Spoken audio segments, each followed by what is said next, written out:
Hey guys, Kelly here.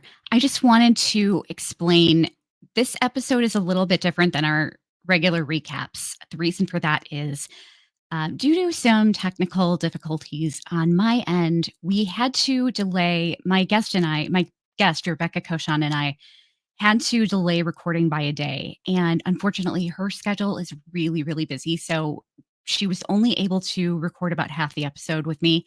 So I brought in my friend Jade to record the second half. So Rebecca is going to be covering the first half with me. Jade will be covering the second half.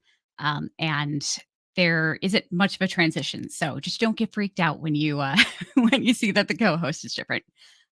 With that, enjoy this episode. The girls experience an unusual hangover. Shauna learns the thrill of peer-to-peer car rentals. Natalie audits Lottie's class in emotional apiology. Misty hits the high seas, and the Yellowjackets throw a baby shower like no other. Today, we're talking about Digestif with my guest, CEO, Golden Artist Entertainment, Rebekah Kochan, and we are going to get started.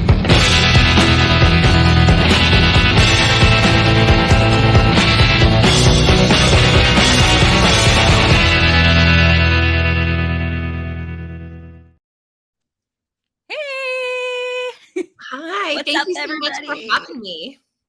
Yeah, I'm so excited to have you. Especially, now that you've told me you're a newbie to Yellowjackets. Yep, I am a newbie, but I am all in. I think it's one of the best shows that's been on television in a really long time. My husband and I are both in the entertainment industry, and we are just all about it. It's so good. Isn't it great? Like I actually came in on episode 2 last season.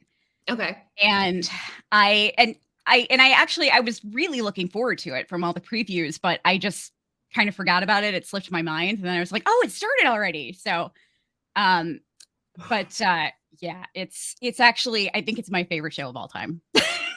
It's definitely one of mine. I mean, I could not, as soon as we started watching from episode 1, I literally could not stop watching. And like the next day at work, I was like, I cannot wait till I'm done with work so I can just start watching Yellowjackets again because it's that good. It's that well done.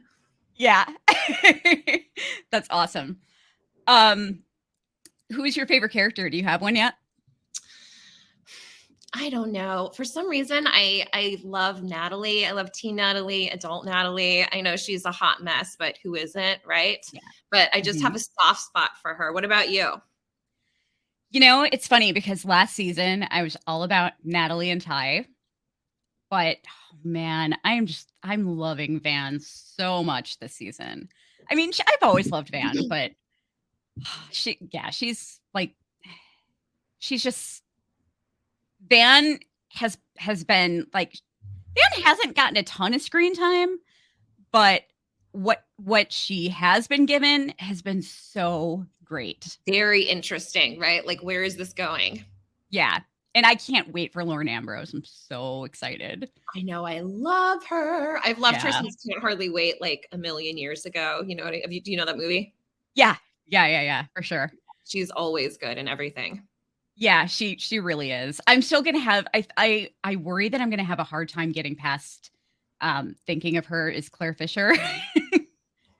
But I mean I mean, because I struggled with that a little bit in Servant, but I got past it really quick because she's such a good actress, Yeah, she's great. Yeah, she's awesome. So one of the things that I like to start off the episodes with before we get into the meat of it is a hypothetical question. And I always kind of like to spring them on guests because I find it a little more exciting. But you had one of your own as well.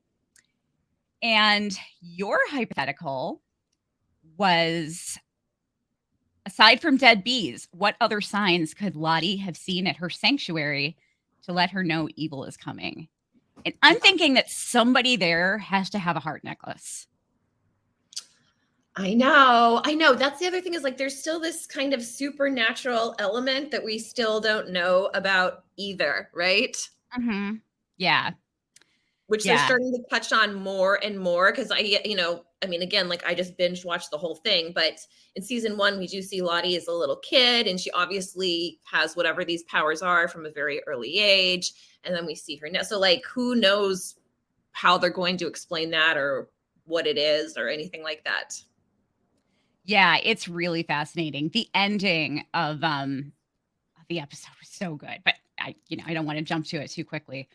But yeah, I'm just waiting for somebody to show up with a heart necklace and for her to just like get triggered by it. And right. Like, what is this all of a sudden in between worlds, sort of? You know what I mean? Because I know, again, we don't want to like jump to the end, but like when Lottie does see the bees, she's like going in and out of different realities. You know what I mean? So, like, right. it's like, where is this going?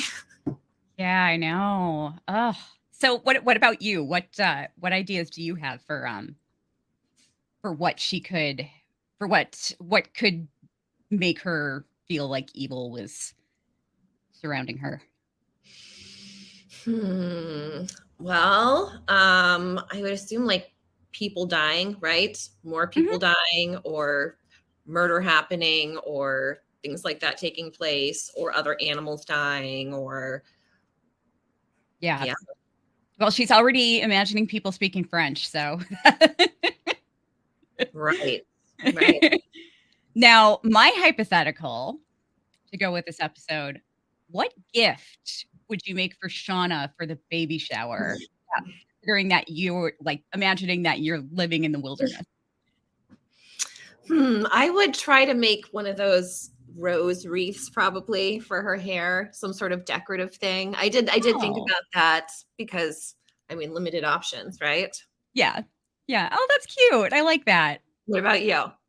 Um, well, mine, I kind of cheated a little bit and went unseasonal. Because right now it's the winter time. So That's true.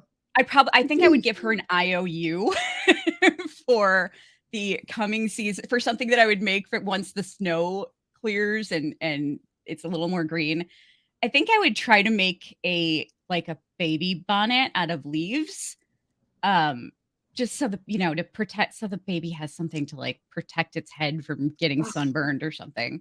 I know. And I But wonder if we're going to wait, like how long they're going to play out her pregnancy. Like, are we going to see this baby in this season, or is it still going to be like the season will end when she goes into labor? You know what I mean?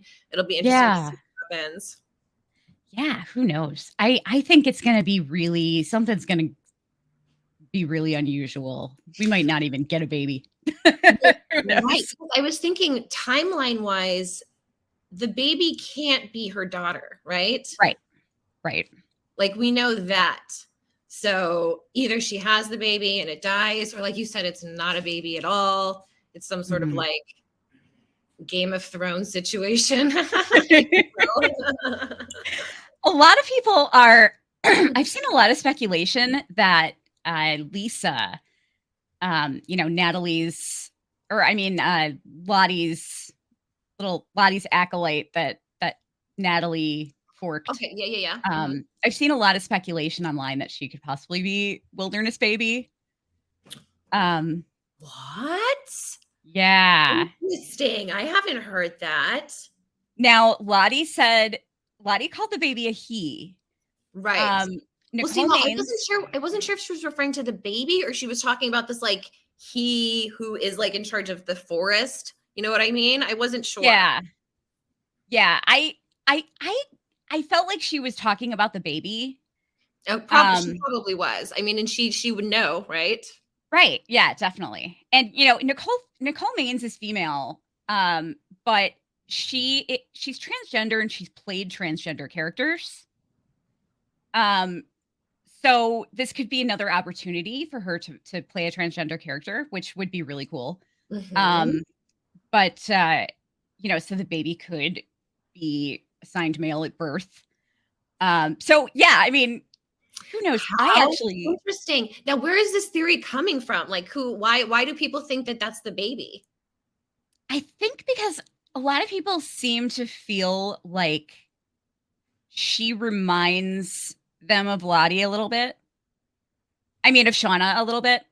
Hmm. Um, So yeah, I've seen so much speculation. It's ridiculous. I think I could do a whole episode on this, but like there was also some speculation that that Natalie and Travis had a baby and that Lisa is their baby. Like it's crazy. Wow. Well, I mean, who knows, right? Yeah. It'll be interesting to Yeah, see. exactly. Um, but yeah, so we got the hypothetical out of the way. So I guess we can get into the actual meat of the episode. This was such a good one. It was directed by Jeffrey W. Bird and written by Ashley Lyle, Bart Nickerson, and Sarah L. Thompson. So overall, what did you think of this one? Great episode. Love, love, love. They just keep getting better, which is always nice because sometimes the second season of a show isn't as good. There's like the sophomore slump, and we're not seeing that at all this season. Like they're really doing a great job of keeping everything going and keeping it interesting. Because it's really, really interesting, and introducing more of the girls, you know what I mean, than we've seen before. Yeah, it's great. What about you? I thought it was wonderful. It was slower paced, but it was a bit slower paced. But I mean, I think we kind of almost needed that after last week because last week's episode was off the rails. But it was slower paced, but I loved it. There was so much setup, I felt, and foreshadowing, and so much. There was a ton of foreshadowing in this episode, tons, just all throughout. So God, I thought it was wonderful. I saw some criticism because it was slower, but I just no, I thought it was great. The it writing was is so good. It is. It really is. And a lot of times it definitely seemed like a setup episode. And a lot of times setup episodes really aren't that great. And this one was. But yeah, so we open on kind of an eerie image of Jackie's fingers, skeletal fingers dripping blood. And poor Natalie is just kind of staring, like looking really freaked out. As you would imagine. Yes. Like, what the hell did we do last night? Right. But then it goes to Ben after the scene. And what's really interesting is what I found interesting was the glitching, because we've seen characters flashing back or imagining things. I thought that was interesting too. Yeah, it didn't give me a good feeling. Right. I was like, is this a directing choice, or is this meant to be, like you said, foreshadowing? I mean, we all know he's in bad shape, right? Like things aren't looking too good for him. They're not. And last season, I was so excited. As sick as it sounds, I was so excited I kept talking about how I couldn't wait for the girls to eat Coach Ben. Well, totally. That is where I thought it was going. I was like, well, they're obviously going to eat the coach, but right. But nope. now that he's in the state that he's in, I just feel so bad, and I don't want it to happen. I feel so terrible for this guy. I know, but we all know that's where this is going. They're definitely going to eat him once he's dead. I know. Oh God, Stephen Kruger's breaking my heart. I know, that poor guy. Now, we don't know why. Do you think he's being poisoned? Because he seems to just, I know that, or is he just starving to death? Like, what do you think his deal is? Do you think Misty is poisoning him so they have more people to eat? I think he's just starving to death. I think it might just be that simple. And plus, I think he's checked out at this point. Yeah. I think he's kind of like in the same headspace that Jackie was in Doom Coming. I think he's just ready to go. And I think that frame of mind is just going to probably push things along too. Right. Because we do know, I mean, like one of the first images of this show is like we see them in these crazy outfits, right? So like Mhm. at some point, like we know that that's like where this scenario, where things are going. It's just going to be interesting to see how they get there. Yeah. And, I think I could see him actually offering himself up to the girls. Maybe. I could actually see that happening. Like, if he wants to die badly enough, I could see it happening. Either But, way, they're definitely going to eat him for sure. oh, absolutely. But you know what? There was a quick flash that I got a screenshot of in I think it was in the trailer, I'm pretty sure. Or it's in no, there was another promo that came out, I think, after the first episode called What's to Come.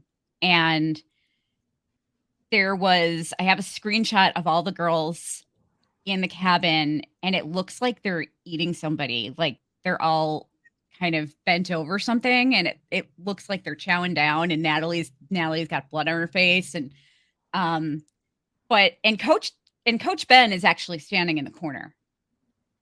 Interesting. Yeah. So they might be eating somebody before Coach Ben. I don't know who, but see. Wow. Yeah, we will see. Obviously, things are going to get rough. Right. Yeah, I know. Um, but yeah, the glitching, I feel like the glitching is a sign that he's not quite all there, and that like it's just I think he's thinking about Paul, and he's thinking about like, why did I ever get on that plane?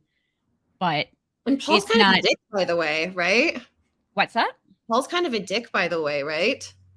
I didn't think he was a dick. I mean, I don't know why he couldn't have just waited a little bit longer until like, I mean, he said the girls were going to go to nationals, and he didn't. He could have just waited out the rest of the school year. Yeah, but he was like, "Oh, don't do cocaine? Aren't you into like the lifestyle?" I was like, "What? Like, what a douchebag!" Oh, oh man. But yeah, I felt so bad for him though. It was so sad. I know. Um, Guy. especially like, that's what he's. Oh my god, this is how heartbreaking is this, that he's practically on his deathbed, and he's thinking about how he never got to come out. I know, it's so sad. Oh my god. Oh, it's heartbreaking. I have a feeling. I mean, I don't know. I think he's a goner in the next episode for sure. Yeah. Yeah. We'll Right. see. It's coming soon. Oh, Um, but yeah, Natalie. So then we go back to Natalie, and she's hanging out on the steps, still looking completely freaked out. Taissa comes out and is completely panicked about, something ate Jackie, something ate her. What happened? I know the whole Taissa thing. Like, what is her deal? Right. Yeah. Oh my god, that's so scary. And I had to laugh almost, because Van comes out and she's trying to calm her down, and she's like, Taissa, we ate her. It's okay. We ate her. And she's like, you were looking right at me. You were talking to me. And Thais is still in denial, and she's like, you ate her face. I know. When she said that, I was like, oh my god. Like, wow, did you really have to get that blunt with her? Apparently. Oh my gosh. Yeah, so poor Taissa just throws up and screams, and she's not having a good day. I mean, Yeah, I know she really imagine is, waking like, up. she's not having a good, long period of time. Who knows what's going Yeah. on with that poor woman? And now apparently there's two of her. I'm jumping ahead of myself, but yeah. Yeah. Oh God. So sad. But yeah, so they can't bury Jackie yet, or Right. her remains. So Natalie agrees to go take her remains out to the plane, which and Ben is just like, Ben being in his kind of checked out state, he just seems so apathetic about it. He's like, well, at least, it'll look like she died with everybody else. But my opinion of this was I think Natalie agreed to take her remains out because I think she just needed some time alone. I Is that what you were agree. thinking? Yes, absolutely. And then she has the weird experience out there. Yeah. Yeah. Yeah. Like the And, vision, I assume. yeah.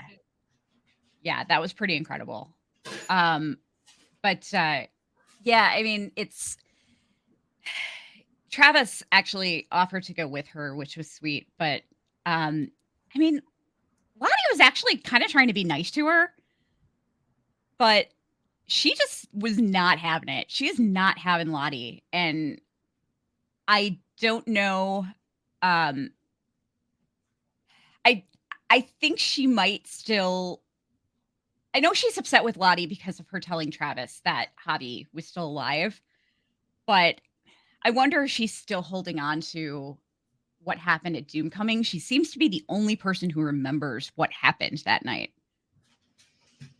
Yeah. I know. So it's yeah, I think she doesn't want to have anything to do with Lottie. Yeah. But then we see her the present day Natalie. And she's this was so funny. She's just like walking around the compound, drinking a smoothie. And I know, it's so funny.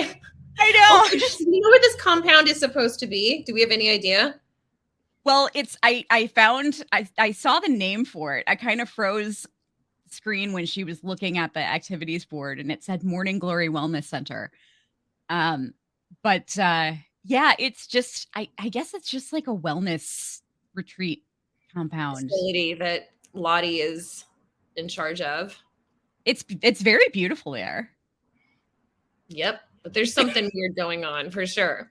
Yeah, exactly. But we see Nicole Maines' character Lisa, and with her chicken that she's lovingly petting, and then before she cuts its head off. Yeah, that's so interesting. I love this theory that she might actually be the baby that Shauna has. Yeah. It's and Shauna's like the butcher of the group. Hey, So. right, exactly. That's why it like makes sense. Yeah, that would be kind of cool. Yeah. Natalie points out the mysterious cabin, and Lisa says it's Charlotte's quarters, and that she keeps it locked. But I love the look that she gives Natalie when, Natalie says something about like they're supposed to be so open and trusting and everything, and she's like she has her reasons, and she just gives Natalie this look.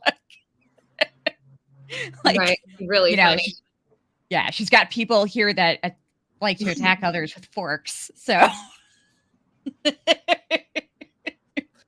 I know, and that was like no big deal. Lottie was just like, "Oh, what are you gonna do?" Yeah. But then we catch up with Ty in Simone's hospital room. What did you think of the scene? This was pretty interesting. Yeah, I know. It's very, very interesting.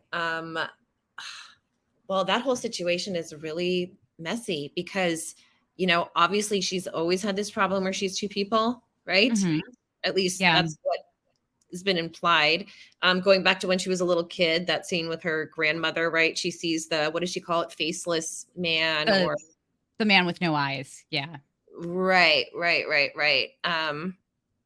Yeah. I mean, so it's like, did the evil her do this on purpose? Like who knows? Yeah. One thing I found interesting was she wasn't really hearing, the nurse was trying to talk to her and she wasn't really hearing her. She was kind of drifting in and out. And so it sounded a little echoey. And the nurse was telling her that her red blood cell count was dropping and she might need another transfusion. I hope she's okay. I hope she makes it because that would be really sad. I know. And then the kid has to go live with Taissa, who's in a bad situation. I mean, that's probably where this is going. Let's be honest. Oh my God. I know. Oh God, this is so terrible. Right. You know, that's probably what's going to happen is like she's going to die and then Thais is going to get full custody because she's her mother. And yes. Oh God, I didn't even think about that. But one thing that the nurse says that was interesting is she says we're not out of the woods yet. I thought that Mhm. was kind of clever. Mhm. Um, and Ty sees that she drew the symbol on Simone's hand, which she quickly rubs off and kisses her hand, and like God, I feel so bad for her because she just has no idea what's happening to her, you know?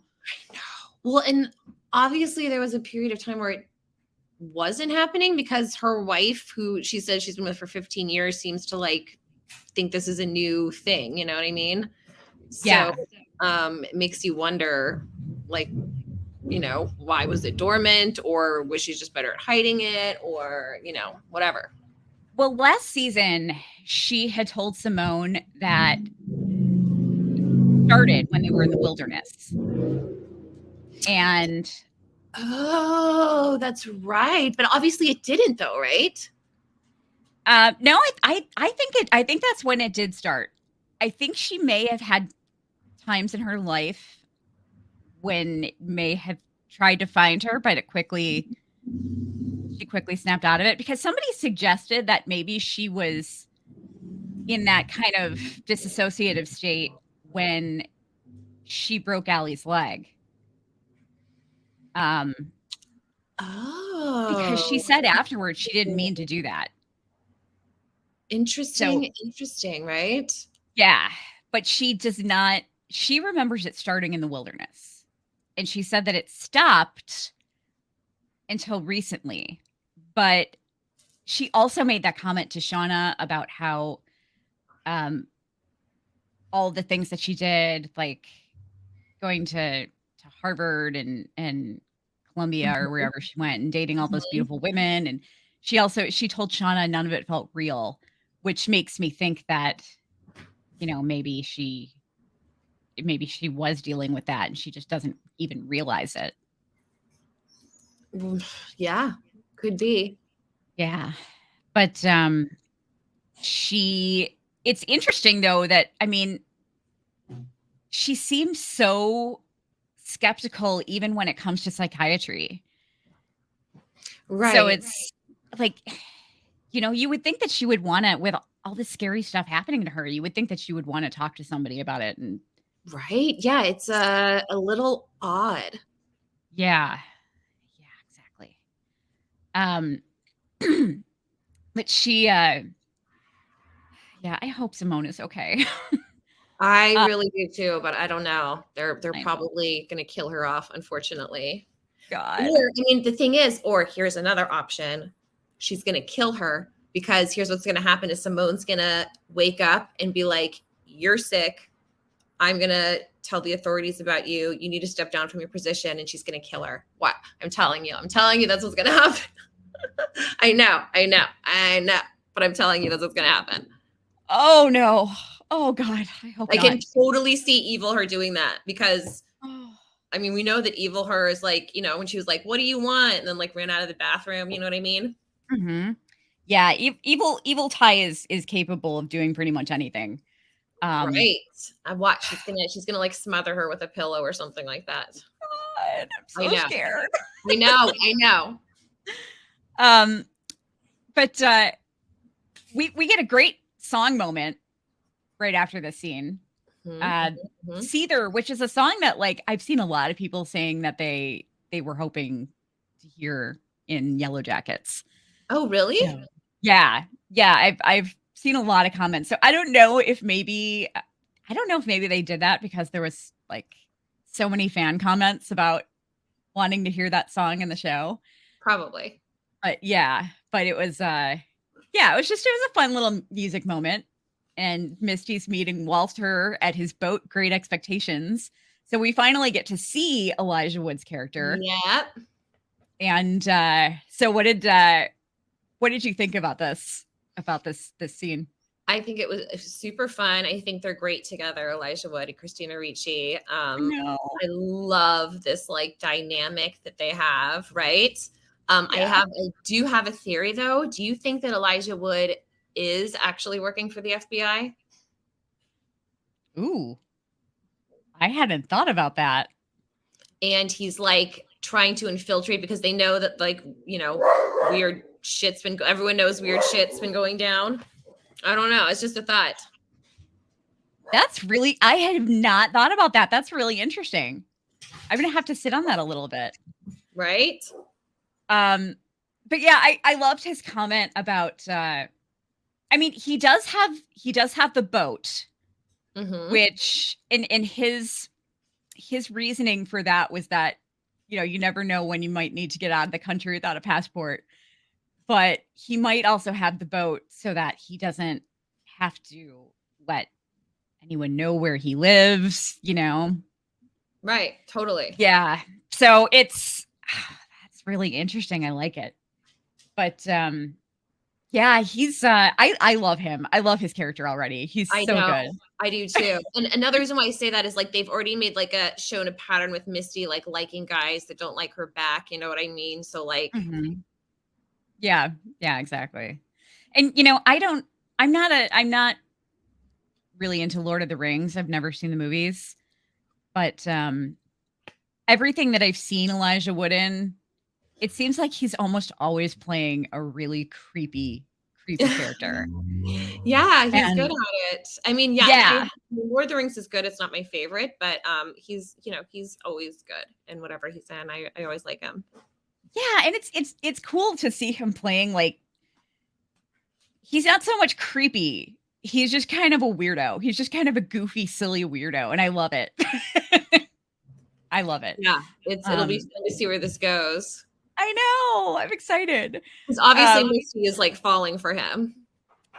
Yeah, you think so? Totally. I think she might be too. But I also think that she might have some suspicions if he actually is interested in her. Because she looked a little like freaked out by him wanting to get to know her, Right. But I love, she's so gung-ho. She's like, this is my case. I'm going to handle the questions. And then she sees Randy.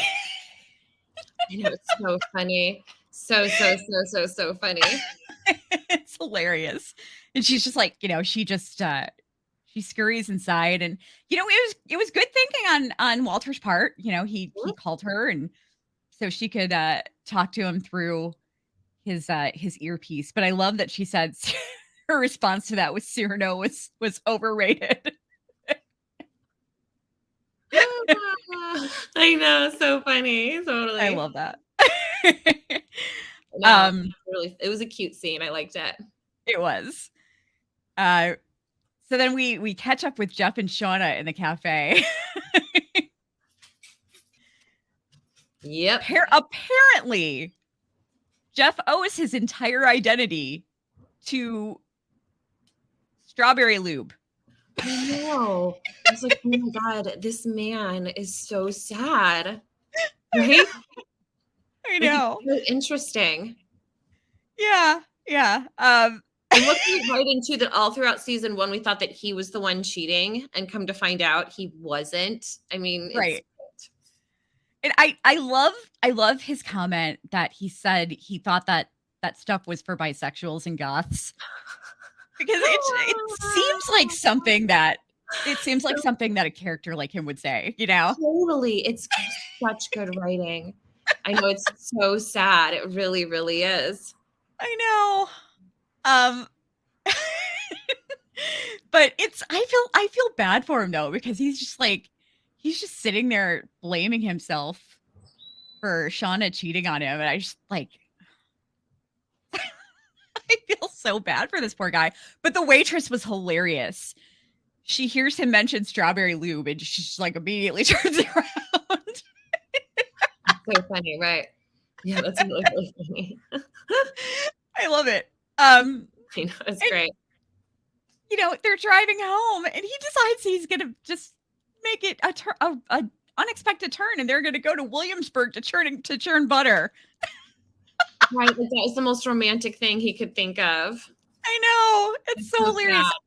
When I did my live on Sunday, someone said, I can't remember who it was, but they had a great comment. They're like, churning butter is not strawberry lube, Jeff. No, poor Jeff. Poor Jeff. I know. So what do you like? What do you think of this whole thing? Like his character this season so far? Because Warren Cole is doing a great job playing him. Absolutely. I fully believe that he's that guy. He's a lot more complicated than we originally gave him credit for, right? Mm-hmm. Yeah, I don't know what they're going to do with him, because he kind of knows too much, right? And that's not usually a good sign for people. So like, Yeah. I don't know if maybe his days are numbered as a character. I don't know. I will riot.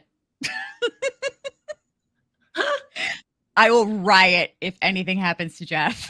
I mean, but doesn't he know too much? Like, he knows more than like anyone else outside of them knows, right? Yeah.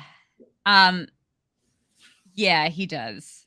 But God, that would be so awful. Like, what if Misty found out he was involved and then kills him? Yeah. Oh God. Because that kind of is like where this seems like it's headed, right? I don't know. I hope not. I have a theory that they're going to somehow frame Jessica for Adam's murder. And you can't prosecute a dead person. So like it would be kind of killing two birds with one stone. I also or framing Adam for killing Jessica. Either or. But I do think that they're gonna get off. I think they're going to I think they're gonna get away with it. Either by framing one of the dead people for the death of the other. Right.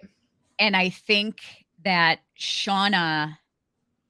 either Shauna or Jeff is going to be found out as the killer, but they're going to make it look like it was done in self-defense. Because I think he was obsessed with her, and I think he might have been stalking her. Yeah. Could be. So I think that's how it's going to go down. Yeah, they're going to get away with it. Yeah, I think so too. I definitely think so. But yeah, when they hit this guy, were you immediately thinking, "Oh no, they hit this poor guy," or were you immediately thinking that it was a setup?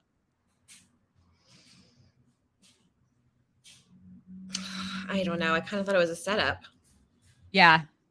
Yeah, obviously it was a setup. Like I was just thinking, "Oh no, what more can happen to these people?" Like what the hell?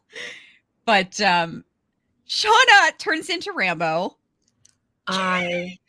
No, I was like, yes, this is amazing. Which, I mean, think about it, like these women are killers. You know what I mean? Like they go into survival mode. Yeah. And she gets the gun, but the guy drives away with the minivan. And okay, so I have some thoughts on this. Because she was a little hysterical when this was happening. And I hate that word hysterical because it's got such negative connotations. But anyway, so she's like, my purse was in there, and plus all our quarters and some cross trainers and Mr. Schwoozums. And and she's like, Callie's old toy that she loved more than she loved me. And Jeff's like, when she was 6 years old. It was a really extreme reaction to having the minivan stolen. And My take on it was that there was something else in that minivan. Like maybe a journal that she couldn't bear Part to get with rid of. Yeah. What do you think? could be because yeah, why would she care so much about their minivan? Yeah. Somebody also had the theory that because she was just like she was so emotional and like she was getting so emotional over her minivan and the cross trainers and Mr. Schwoozums, somebody suggested that she might be pregnant. Oh my god, with the dead guy's baby. Yeah. Yeah, maybe. Oh my god. Yikes. Totally. Totally, I can see that happening. Ooh. Interesting. Yeah, that would be an interesting turn of events for sure.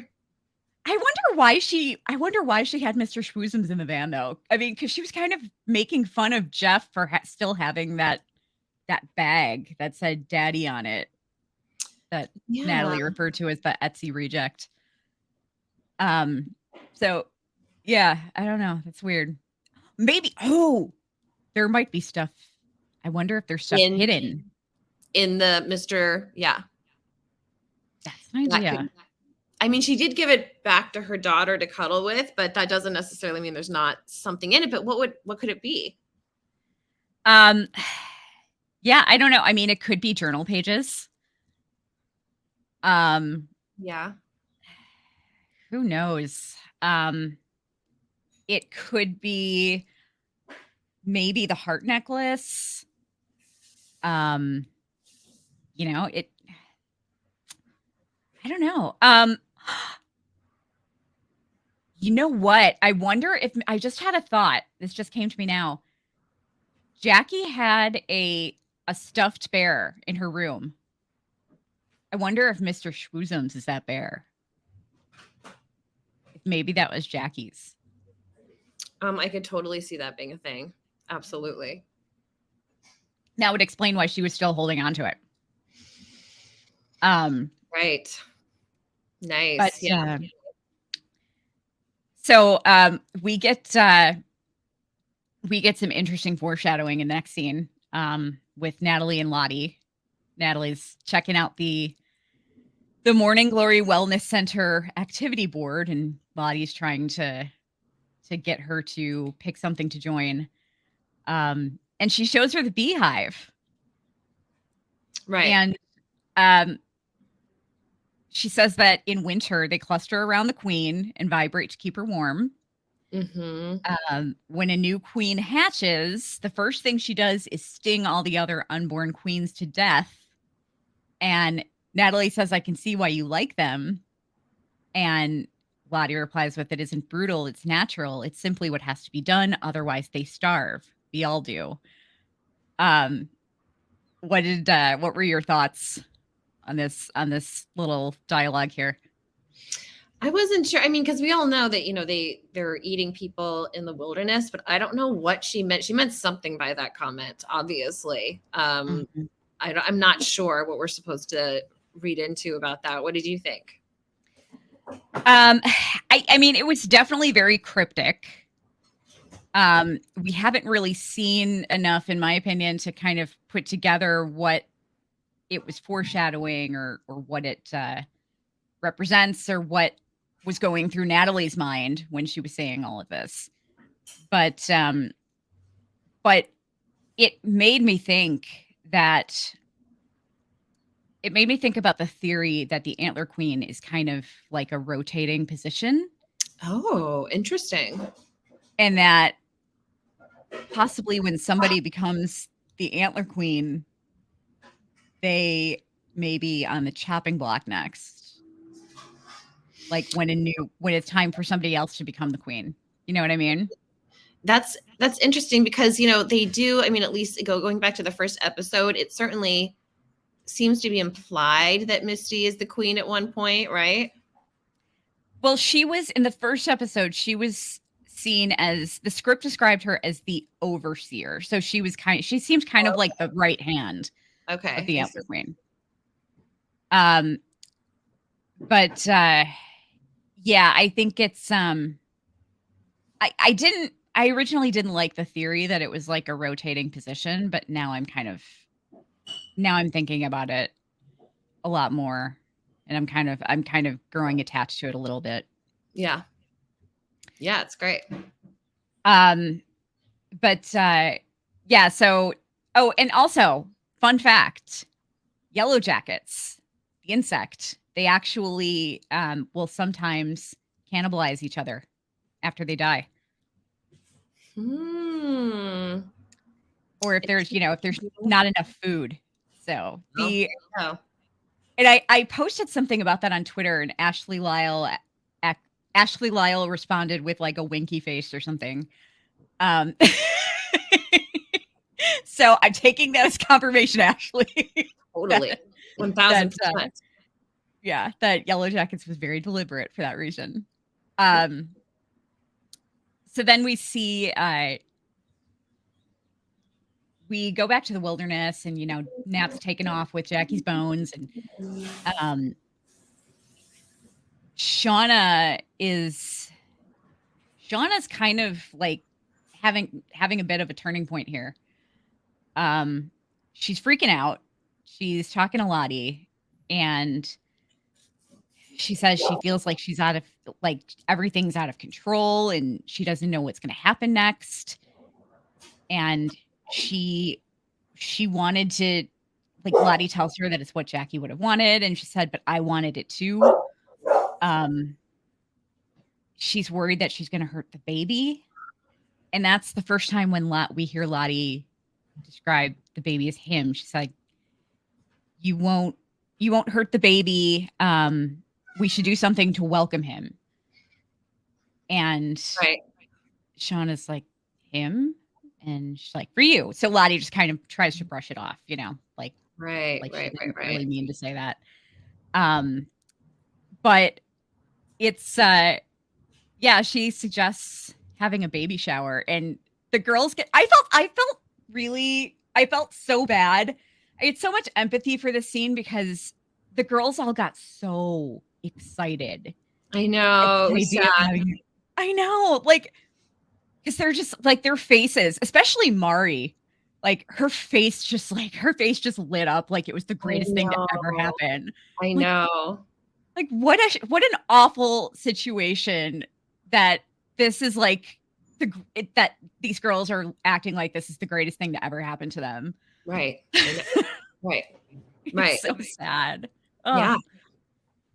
But so then we catch up with Walter and Randy again. I love Randy. Isn't he a fun character? He is a fun character. Oh, Randy knows too much also, right? He knows, doesn't he know too much? Yeah. He but I don't think anybody knows that he knows anything other than Shauna. Right. And obviously Jeff. But Randy's not that bright. And he's not like he's not as together as you would want somebody that has information like that to be. So yeah, he could be in danger just because he's kind of like he's a little unpredictable. He's the kind of guy that you could easily shake down. Yes, absolutely. Which might be dangerous for him in the future. Yeah. I mean, he came right out and said, like, Walter, when Walter was interrogating him, it's like, are you covering for a friend? And he's like, you mean like Jeff? I mean, he came right out and said Jeff's name. But I don't think that Misty picked up on that. No, I don't think so either. And I mean, because, she knows that I think she probably knows they're best friends. So it probably didn't mean a lot to her. She probably figures, oh, Jeff's probably his only friend. But yeah, because nobody else knows that Jeff did this. Right. That Jeff had anything to do with the whole thing. Except and Randy. Right. Misty was so so funny. She was interrogating him, and she's like, "Hit him!" I know, that was really funny. Hit him. Oh my god! And he's like, Elijah Wood's like, Walter's like acknowledging her, right? He's like, "You okay, bro?" He's like, "Forgive me, I have IBS." No. My god, this scene was so fucking great. I know, it was really great. I love that. The entire boat sequence was great. I know, it was awesome.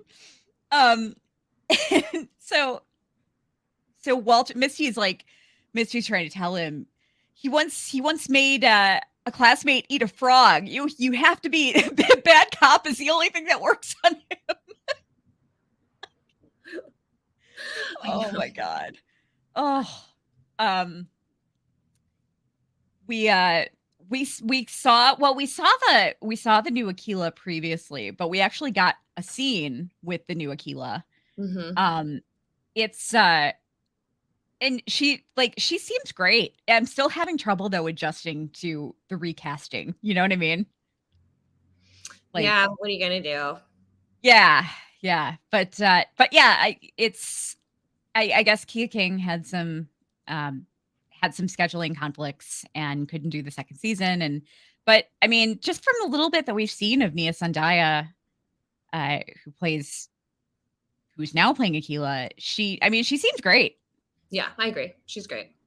And it was kind of an emotional scene. I mean, I felt really bad because she was talking about her. They were making the crib. They were making like a tree crib, and she was talking about her nephew and when they left, he was only like 4 months old, and she probably thinks she's never going to see him again. That they're going to die out there. It's so sad. Yeah.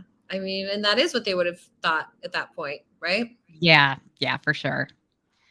And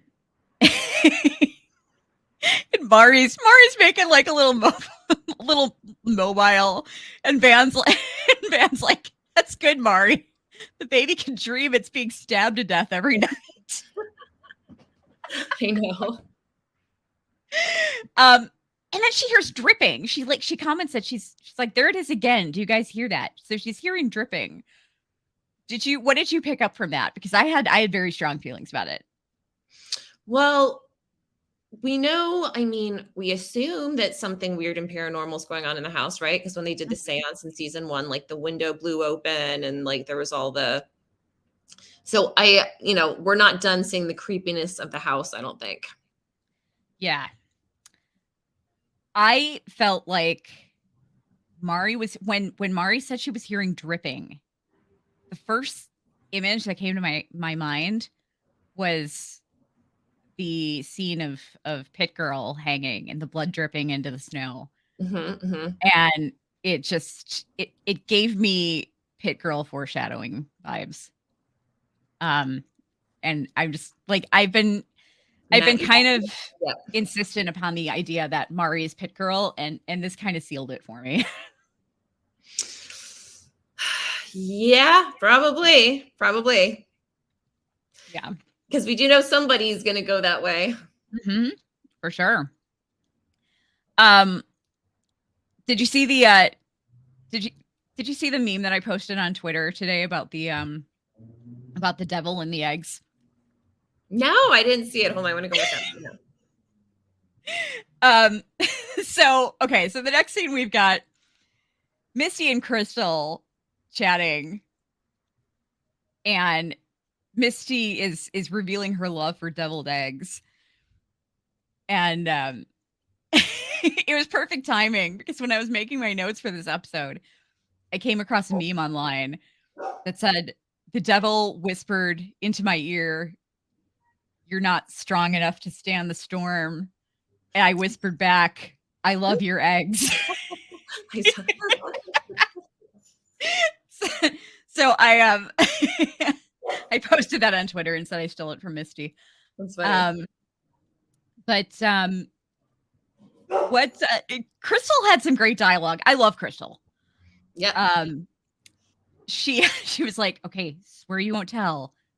that wasn't the first time I've eaten a person. Oh my God, that was so funny. I know. So funny. So funny.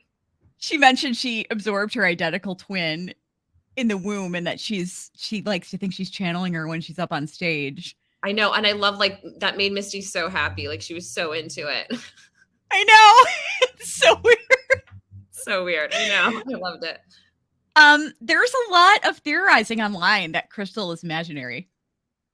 Oh my God. Yeah. You're blowing my mind right now, and I could totally see that, right? Yeah. Well, see, I kind of brushed it off because at one point Crystal makes a comment to Mari in, like, I think it was the first episode, and Mari's like, "Oh, great, there are two of you now." And then they also were asking her to stop singing. But I think that there are ways that could be explained away, because the scenes in this episode with Crystal, I actually could see it going that way, that she's like Misty's imaginary friend. I honestly did not even think about that until you said it, and I could totally see that being the scenario. Yeah, I mean, I'm so sorry about my dogs barking. Oh no, that's okay. What kind of dog do you have? We have a pit bull and a poodle mix. They're both rescues and they're wonderful, but they only bark like this when I'm, like, on podcasts, on business calls. You know what I mean? I hear you. I have a the most annoying thing about pit bulls and barking, because I have a pit bull Vizsla mix. It's like they've got those deep chests, and so when they bark, it's like, it's like you can hear them walk away. I know. Oh my God, ours is so loud. He doesn't bark very often. When he does, whoa, it's right? loud. It'll blow your eardrums. Yeah. But yeah, I mean, the way that Crystal and Misty are interacting, it reminds me a lot of, like, other movies and TV shows I've seen where there's an imaginary character. And totally, because she's having a lot of influence over her already. Mm-hmm. And, and she's like, some of the comments that she made, like, I'm always in awe whenever I can see someone becoming someone else. And I mean, this could be like her alter ego, Right. Like Taissa has an alter ego. This is like her alter ego. Yeah. It's like her, Tyler Durden, Very, yeah, that's a really interesting theory. I could totally see that happening.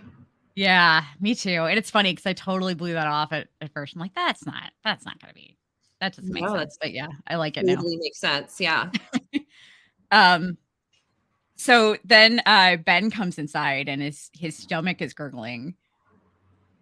And he sees he imagines Headband Girl, who everyone was referring to as Rabies Girl from the trailer, foaming at the mouth and trying to eat him.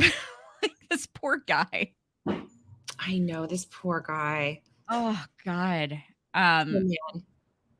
He goes into he goes in the other room and just starts thinking about Paul again. And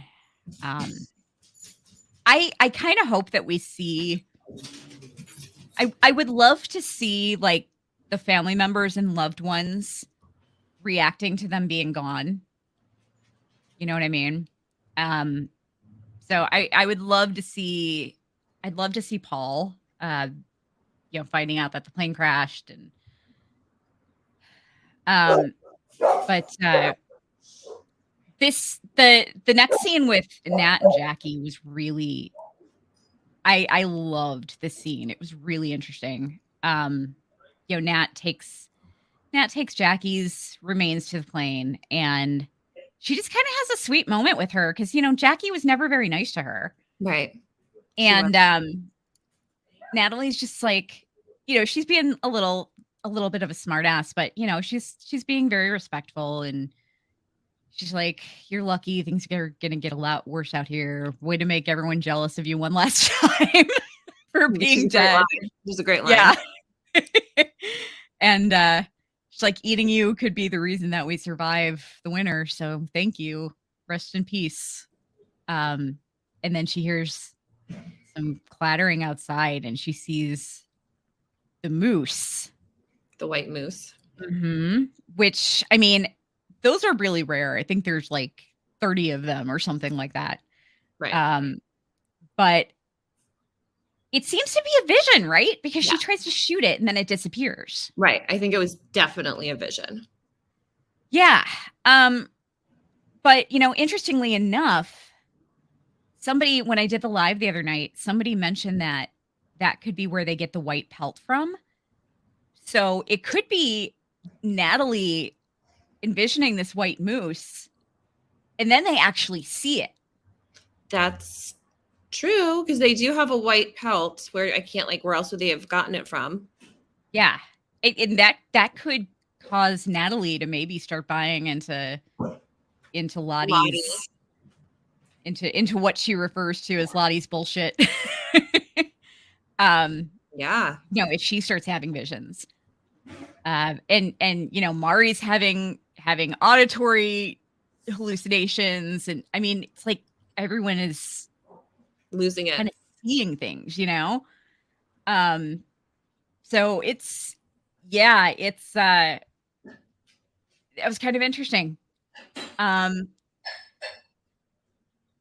wonder if Crystal is like Misty's vision. Oh God. Oh, the show. It just makes me want to talk about it for hours. No. But it's good that she didn't shoot the moose, though, because supposedly it's considered bad luck. To shoot a moose? Or, well, I guess a white moose is considered good luck. So if you shoot it, it's bad luck. But there is a YouTuber by the name of Fayfire, and I've been shouting her out like crazy because she's so good. Her videos are amazing. And she talked about the symbolism of Natalie seeing the moose as opposed to anybody else. And it could and she tied it back to Taissa making the comment that Natalie that they were only alive because of Natalie. And we still don't know what she did to get them to survive or get them rescued or whatever Taissa meant by that. So it's, who knows what that means, but yeah, it could be a sign that Natalie is going to become more powerful than she is already within the group. Yeah.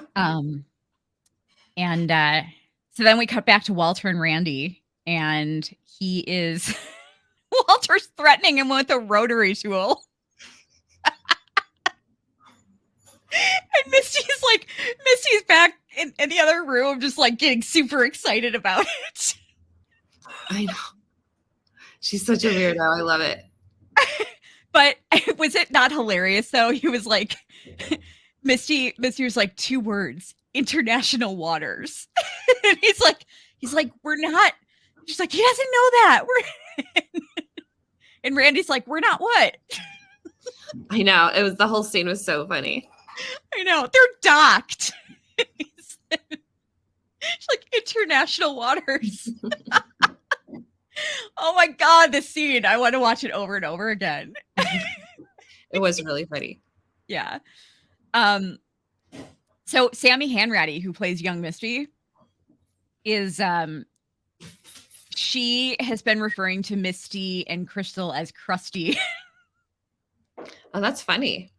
Isn't it? But yeah, so Crystal had another really fascinating line here. She said it's all about, I copied all of Crystal's lines almost because they were all so interesting. She said it's all about failure. You keep failing to find what's true about the character. And Misty said, "What if I never find what's true?"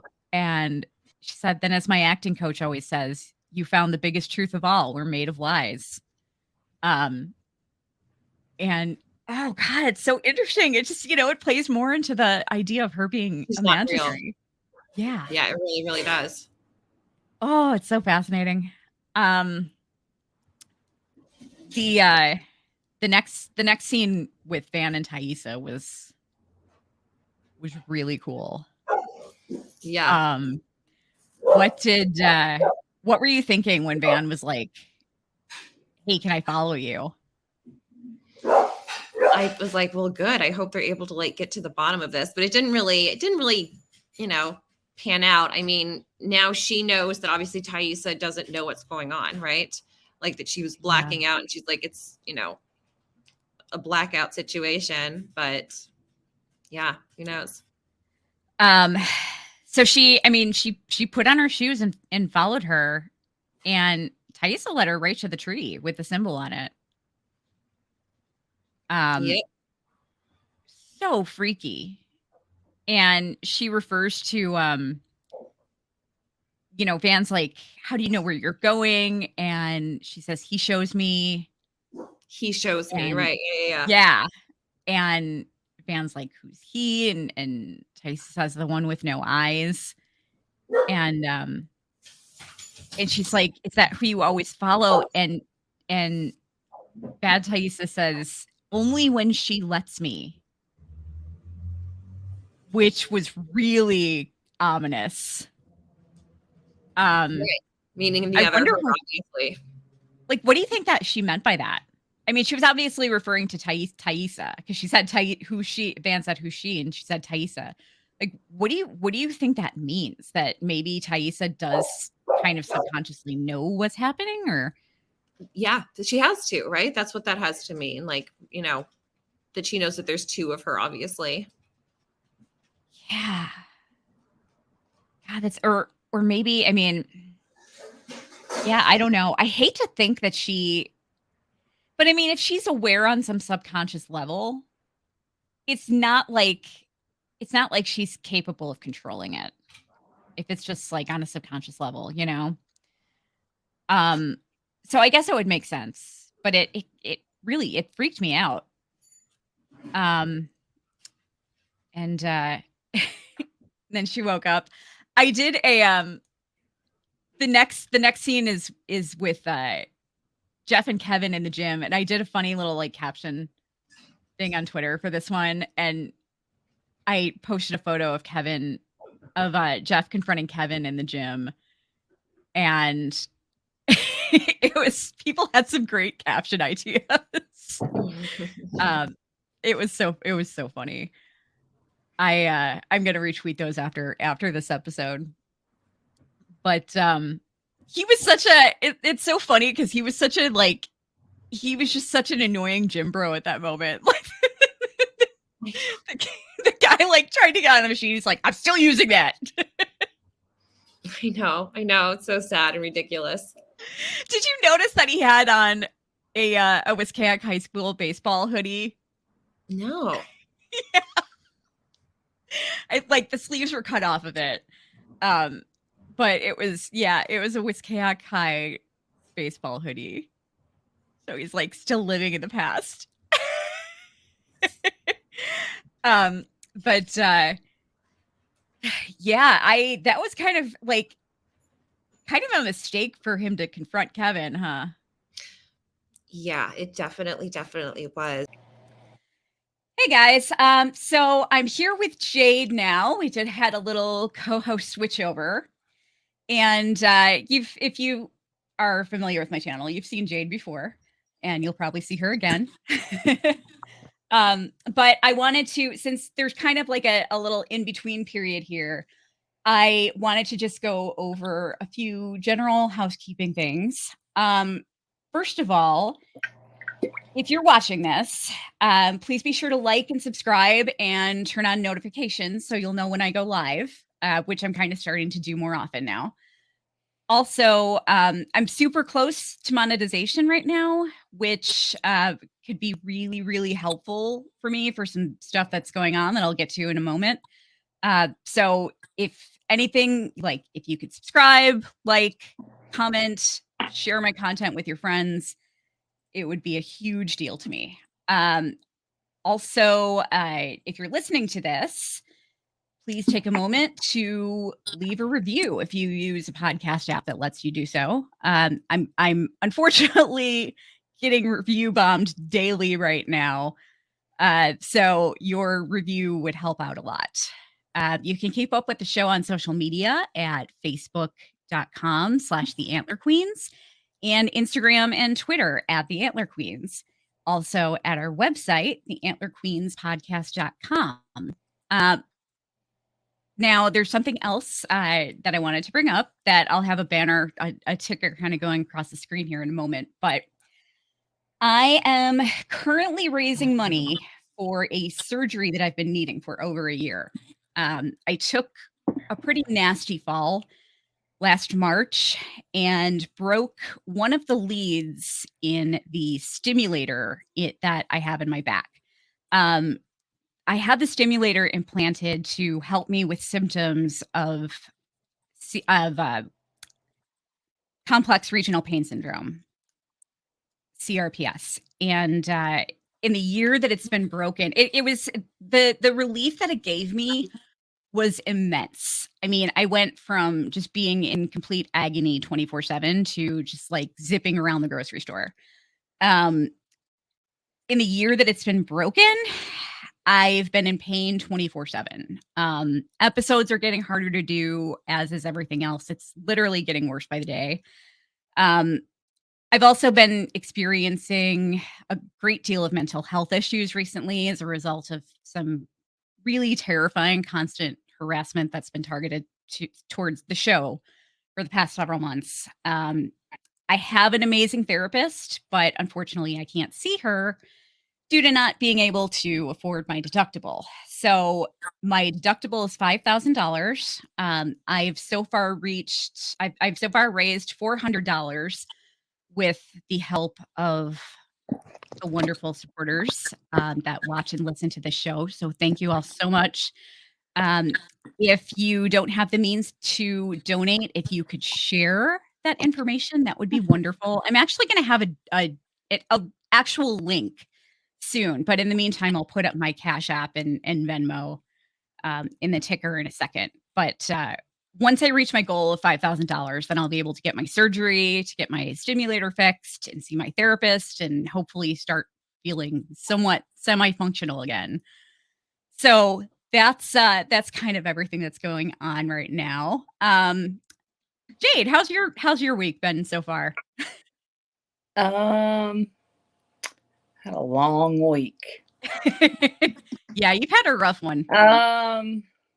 3/12s. Well, no, the last one wasn't a 12. It was more like a 13. But anyway, that's just life. Yeah, I hear you. What I went to school for. As a nurse, so it is. And what it is. and nursing gave you your giant bladder, so there you go. I have the nursing bladder because of that. Yep. Yeah. Yep. Just like Misty. Yeah. So I also found her something cute. You never see her title as a nurse. It just says like care assistant. Yeah. You just assume that she's a nurse. She's obviously not a CNA because she's giving medication, right? So she's got to be a nurse. But it's just weird that they put care assistant. I know. I was like, that was something I meant to say previously, but yeah. Yeah. Anyway. Yeah, I always thought that was weird too. Yeah. I guess because they didn't want to like make it like, oh, is it a LPN? Is it RN? Is it a whatever? Yeah. People are not. We are not upset if you miss. As long as we have a license and you understand that we have a license and we took a test, went to school, took a terrible state boards test to get that license, then we're okay with it. Gotcha. Most people. Anyway. Gotcha. Awesome. Well, I used to be in the habit, something I used to be in the habit of is like just kind of for every episode, like just coming up with, some recent Yellowjackets article or something. And I actually found something really cute that was released within the past week.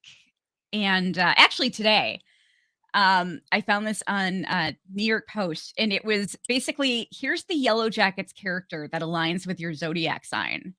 Oh, wow. I'm only going to read Aries because we're both Aries. We have the same. I know.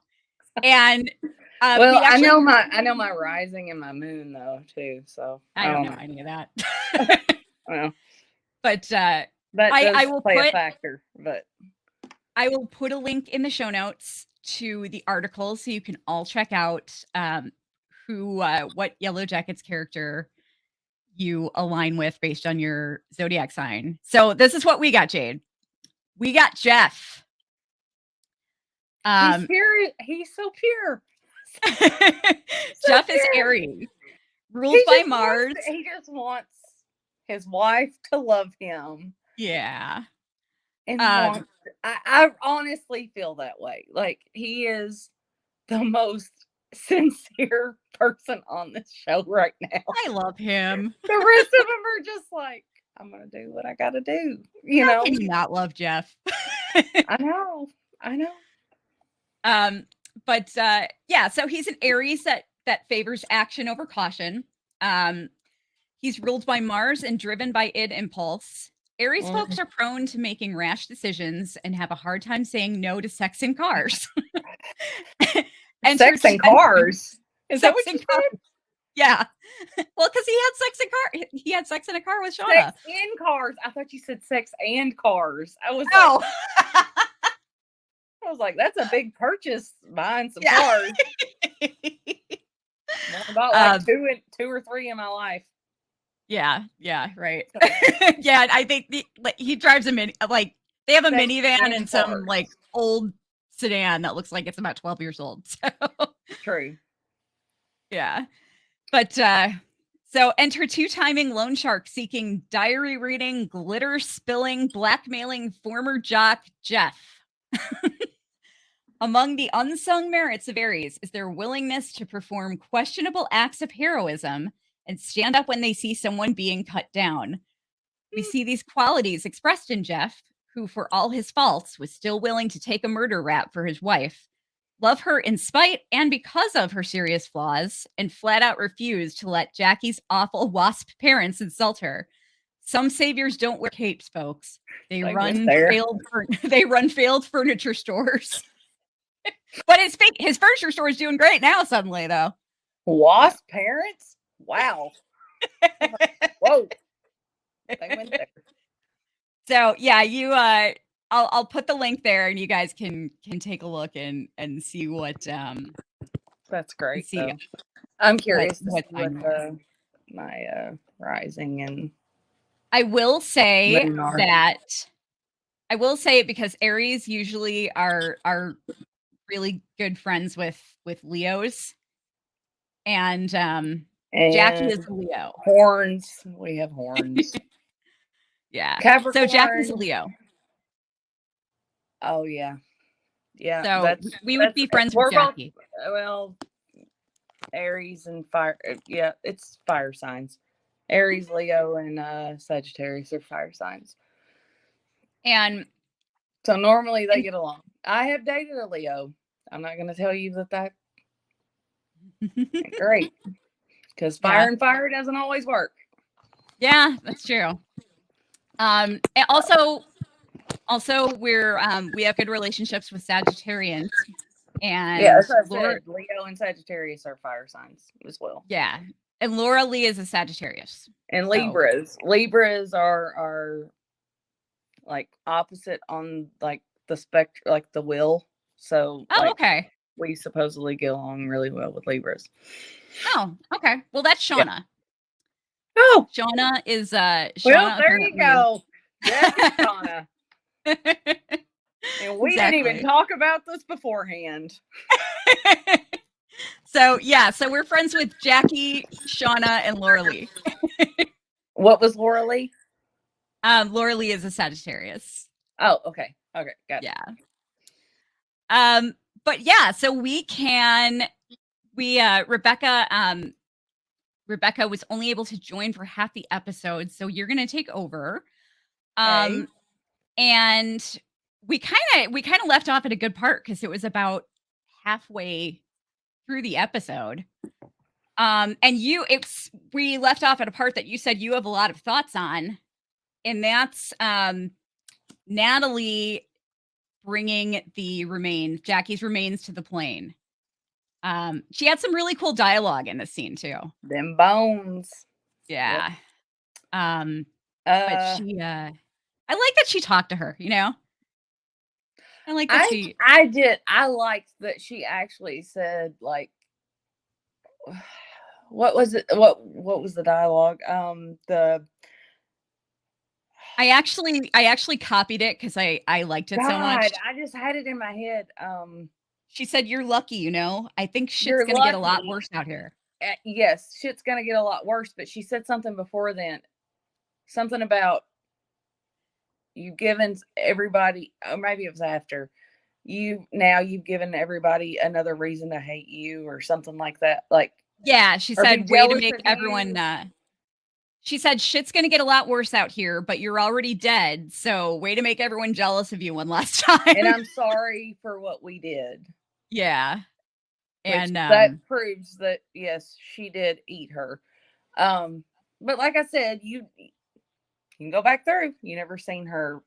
She was not portrayed the same way the other characters were. The other teen characters were. Yeah, she said thank you. You may be the only reason why we get through winter. Yeah. Eating you may be the only reason why we get through winter. And I think that her bringing those bones back to the plane, because they can't bear anything. The ground's too frozen. Yeah. And at that time, isn't that when the moose, I'm assuming it's not a deer, it's a moose. Yeah, it's a moose. It's a The giant white moose. stag. Yeah. Yeah, she sees it. It's and shoots at it, misses, and then it's gone. Comes at her out of defense, but yes. Right. Which was terrifying. Feel like she missed because I think her missing was a good omen. If anybody is familiar with I'm just gonna say I already had this thought before I watched Faye Fire's video. I was like, where have I seen a white stag before? I was thinking House of the Dragon. By the way, Rhaenyra, we're totally becoming a Faye Fire affiliate channel now. No, but I thought about it before I ever watched that video. I was like, okay, so I remembered Rhaenyra being out when she had run, from the camp, and the white stag coming and just like kind of giving respect to her. Mm-hmm. And then in like what Shadow and Bone, there was a white stag. What was it? Huntsman. Snow White and the Huntsman. Yeah, that's all that stuff. That's what went to my head immediately. Yeah. And then I watched this video and I'm like, why is she in my brain? But and then I was thinking, oh God, I just lost my train of thought.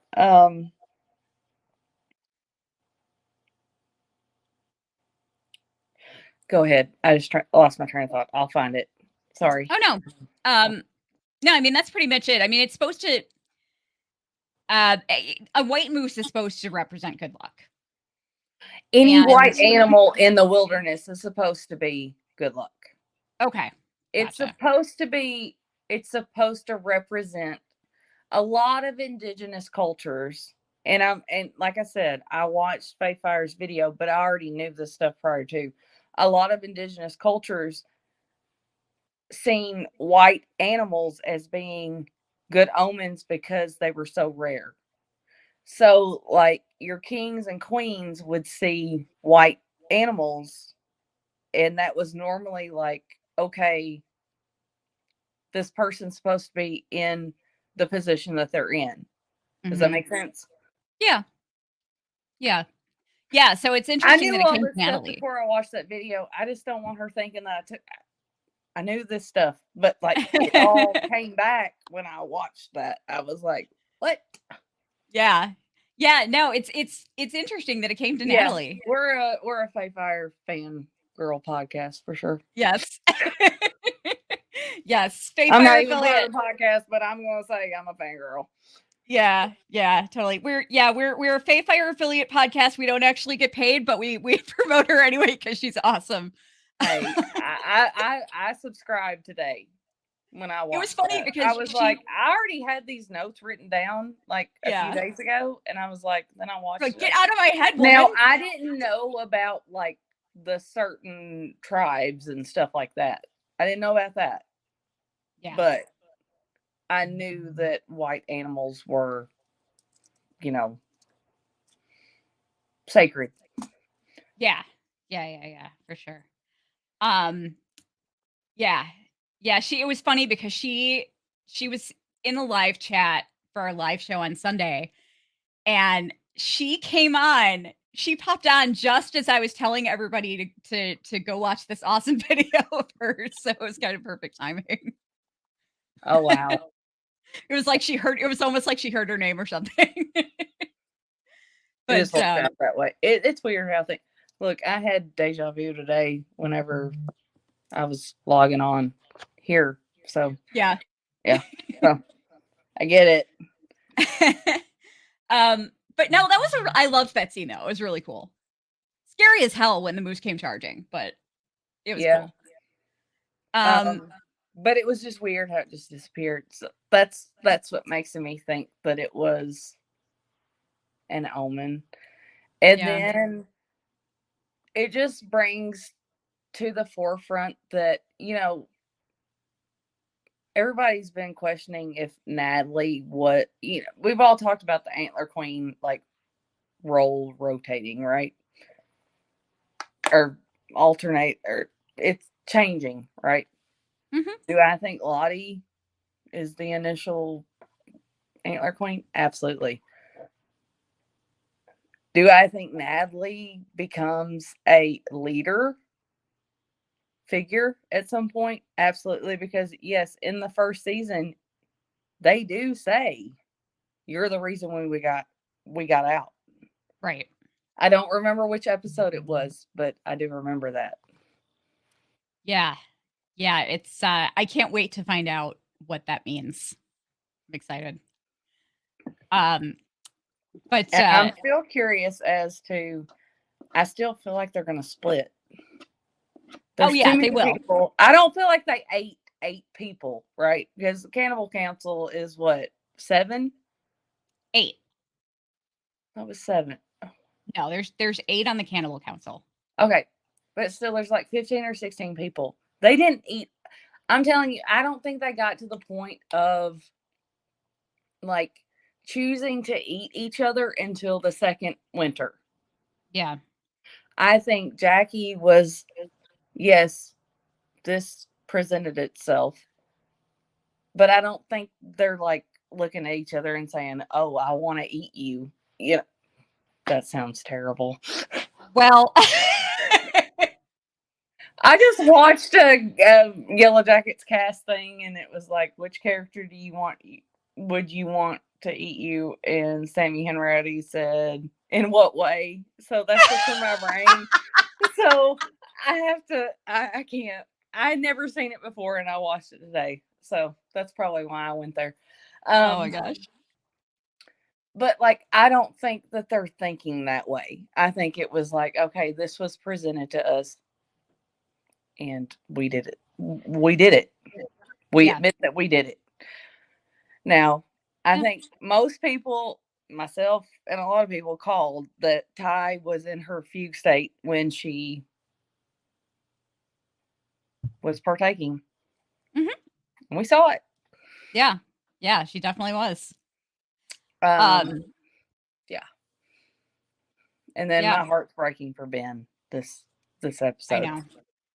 This is probably one of my favorite episodes I've seen of this show. It was a good one. I loved it. We've had 13 episodes so far, and I honestly think that this was probably top 3 for me, if not one of the best. Yeah. Apart from, like, one of my favorites was episode 2 of season 1, because you see, like, the aftermath of the crash and stuff like that. But yeah, this was one of my favorites. Yeah, mine too. Yeah, I was a little nervous because I actually didn't care for the first episode of the season very much. But but 2 and 3 were great. Well, I told you 1 like just kind of gave the ground for episode 2. Yeah. Yeah, I just, the following 2 episodes were just a lot more interesting in my opinion. Oh yeah. But so after the plane though, we go back to Walter and Randy. Walter's been interrogating Randy. I love this so much. He's got like a mini disc drill. Well, no, he says I'm gonna use this. Well, okay. Well, this whole thing is so funny because Misty is like, it's so funny when Misty says, "Hit him." I know. Hit him. But did you see how excited she got when he got out the disc drill? She's like, "Oh yeah, this is what I'm talking about." Like I can't remember what her words, but she was like, "Oh yeah." It's like, you are a sadistic, crazy bitch, right? But oh my god, the whole scene was so funny because like he was like 2 words, she said. She was like 2 words, international waters. And he's like, and they're docked. And he's like, we're not. And she's like, he doesn't know that. And I know. Randy's It's like, don't tell him. He doesn't know that we're not floating. And Randy's like, we're not what? And then he's like, excuse me, I have IBS. But Randy almost gave some stuff away. And I feel like he is going to be the one that finds out that Jeff was, I don't know, maybe not. Maybe they're just putting it where she's so close to finding out and it's going to be like Nat or somebody else. I don't know. I feel like it's a tease, like him saying, "Oh, like you don't know why you're here," and he's like, "What, Jeff?" Like, you see what I'm saying? Like, I feel like it's almost like a, but they're trying to play with us when it comes to that. Yeah. Well, it's also like, I mean, maybe Randy doesn't even have any other friends. You know? I don't know. That damn tattoo on his side, I swear to God. This cat eyes will die. I have 1 fandom tattoo on my body and it's Star Wars and I will never regret it. It is, but still, you know what I'm saying? Like, yeah. No, I actually did at one point. Who is gonna get their teenage high school mascot tattooed on their body and then buzz? Right? Wait, okay. Since we're talking about high school mascots, okay? You don't know what mine was. Oh, it's problematic. It's problematic. Oh, was it? Okay. Ours was not problematic. Still is. It still is. Ours was not problematic. Ours was just fucking terrifying. And I just, damn it. I just we were the rebels. And we had the Rebel Man. It's very similar to the old Miss Rebel Man. Well, I am going to show you guys. I just with a really super quick Google search, I actually did find a horrifically terrifying photo of my high school mascot. And I am going to bring it up right now, and you guys can all get terrified. So we were the Meteors. Our mascot was Meteor Man. And this is what Meteor he looks like. Man. Is I that not remember nightmare the fuel? movie. Oh my God. I remember like a NBC or ABC movie called Meteor Man. Oh, weird. Made me think about that. I didn't see the. So Meteor Man was actually a punishment at our school if you got like enough. Did if you got a show certain a number, still of it? I found it online. I just Googled my town and Meteor Man and found a picture. I mean, did you just show it because I didn't? Oh, now I see it. Never mind. Never mind. He's creepy as shit. I know. Looks like a fucking alien. Right? What is that? I know. It's nightmare fuel is what it is. That looks like something out of like. Oh, I don't know what it looks like, but yeah, it's terrifying. What's on his head? Like, is it like what is that? It's like a tail, I thought it was like a cone, but it's hollow looking. And that was your mascot? Yes. And we never had a mascot. We were just the Vine County Central Rebels. That's it. I don't think most high schools have mascots. Well, we were grew up in rural Northwest Tennessee. So you have county schools and you have city schools. So county schools had 4, like, they're not really magnet schools, but they were K through 8. Okay. And then all those county kids normally went to Central, which was the high school. And then you had the city school, which had elementary, middle school, and high school. Gotcha. We were huge rivals. Like, it was a whole deal. Like, people got, no, you don't understand. People would bring their parents' tractors to school. They would put their pickup trucks. They had a whole caravan. Like, if they played Union City, like in Union City, it was a whole caravan from Troy to Union City. Like, which isn't that far. Like, maybe 8 minutes, if that. But still, it was, School sports is crazy to me, and that's why like, I played softball for years, but I also played for the county, so it wasn't affiliated with a school. Like, I played basketball 1 year in junior high, and I was like, nope, I'm done. Too much of, like, who your parents are and stuff like that. That's how it goes in rural areas, though. Gotcha. I gotcha. I understand. Tangent. I actually, I wanted to, and I'm really sorry. I know we're getting off like on a total tangent here. I'm done with that. But sorry. I am not, because I found an even better photo.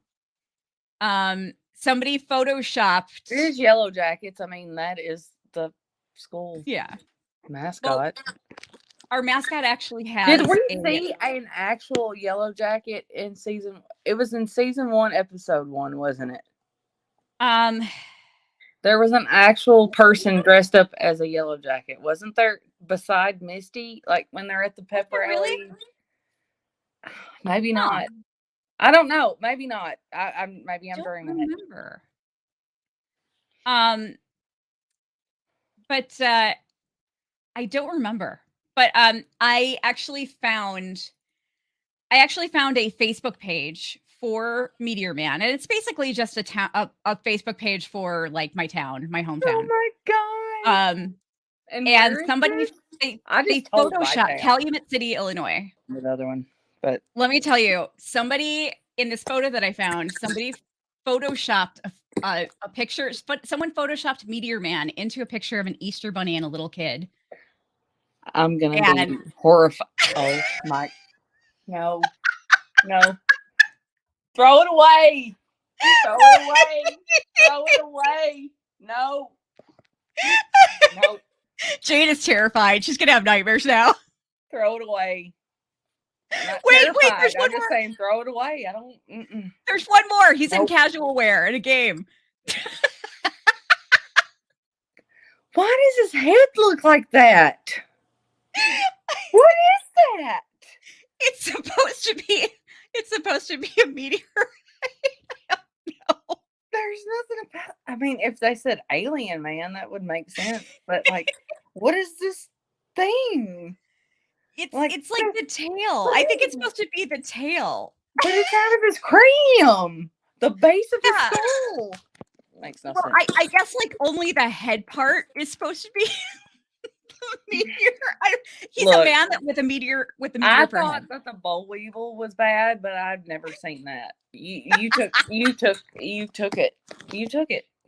Okay, anybody watching this, if you think you have I'm gonna put that up to a challenge. If anyone's watching this and thinks they have a scarier looking mascot, let me know. I can't believe a high school that you graduated from, right? Yeah. Has a mascot that looks like that. Well, you have to know Calumet City though, because it's kind of a weird town. Listen. It was. I live in the Bible Belt.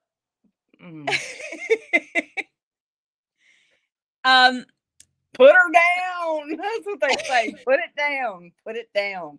Put it down. Nope. I'm totally going way too much into Calumet City here though. It's and okay. I'm sorry. I'm gonna have to edit out like half of this. All right.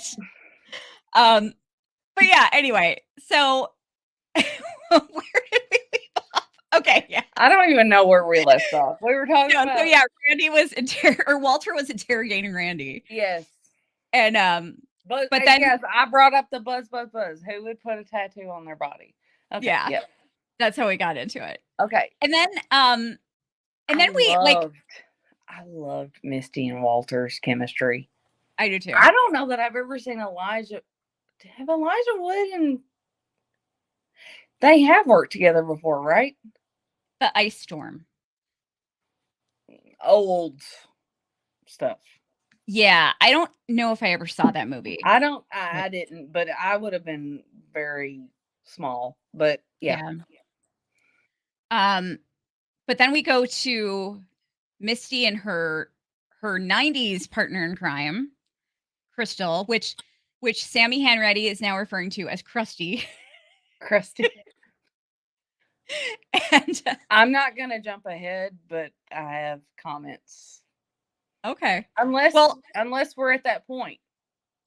Well, we might be because are you talking about the gifts? Not yet, no. Okay. I'm not gonna go there yet.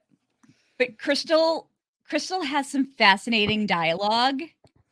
I've eaten people before. That's not the first time I've eaten a person. That's not the first time I've consumed a person or whatever. That was so great. But I ate my twin in the womb. This is what I found really interesting. She said it's all about failure. You keep failing to find what's true about the character. I saw that. And then Misty says, "What if I never find out what's true?" Yeah. Then she says, "Then as my acting coach always says, you found the biggest truth of all. We're made of lies." All that is being a major theme for Misty. It's a major thing for Misty it's going to be throughout the show. And even as an adult, if you haven't noticed, like if you go back and think about it, like that's a major thing. But I am, last week there was a lot of chatter about Crystal maybe being imaginary. I don't think she's imaginary. I kind of blew it off. I'm like, no, I don't think that's possible. But so much her dialogue in this episode makes me think twice about it. I don't think she is because she was sitting at the table with, I can't remember, Jen and who else? And they told her to stop. What's the other name? Melissa. Melissa? Which one's Yeah. the dark-headed one? I- The one that Ben sees foaming at the mouth. I think that's Jen. I think so too. And then Yeah. Melissa is the one that looks like She's the one with the pink baseball cap. She's the one that looks like Kelly McCormick from A League of Our Own.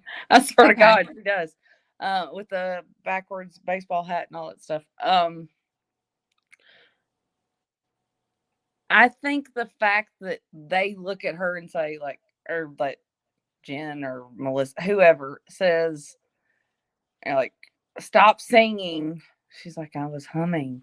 Like, I think she's real. Yeah. Because you're not going to introduce characters or multiple characters and them not, and all three of them be like not real, or a figment of the imagination. Yeah. It was interesting though. It makes me wonder too, like, what if it makes me wonder about who in the Crystal's dialogue here also makes me wonder about who in the show could possibly be an unreliable narrator. In what way? Curious. Maybe or some just of the explain what you mean. Well, I'm not disagreeing. I just I mean, in what way could they be? God, I'm having deja vu so bad right now. I'm trying to figure out how the best way to put it. So, like, we're not necessarily seeing, like, the past timeline isn't necessarily flashbacks. It's just a story in a different timeline. Right. But It's not flashbacks. right. Yeah, you're right. But it still could be a story told from the perspective of one person, of one or more people, but the adult versions. Right. I see that. I get that. And maybe I can get that. Yeah, and maybe some of the stuff that we're seeing isn't actually real. Like, maybe not everything happened. I mean, we still don't know. I mean, that's the whole idea of, is it supernatural or, like, I know people that are constantly saying, oh, I don't think it's supernatural. I think we're all going to get answers, like logical answers to everything. And I know you've done an episode on that. Yeah. But, like, it's so hard not to see, like, that there could be. It's so much easier to see that it's a supernatural. That's what's weird about the show.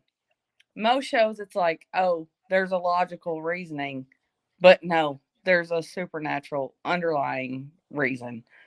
This show is opposite, where it makes you think, okay, there's a supernatural reasoning, but there very well could be a logical reasoning for everything. I don't know them. You don't know them. No, but I don't know many people that know them, but it could be. Yeah. Yeah. It's just, that's what makes it so good, though, at the same time. I'm just wondering, because what throws me off about Crystal is that she hasn't had much dialogue so far that hasn't been thought-provoking. Right. Right. Until this whole thing where she says something about the twin. Yeah. I just feel like she was, I don't know, introduced as just like an outsider, like Misty. And Misty was wanting that type of connection, a friend. I think she's going to serve. After Doom Coming, they were like, no, Misty, she can't have contact with the food, all that stuff, Yeah. And it really wasn't her that did that. That was Mari that put the shrooms in the Right. the stew. Yeah.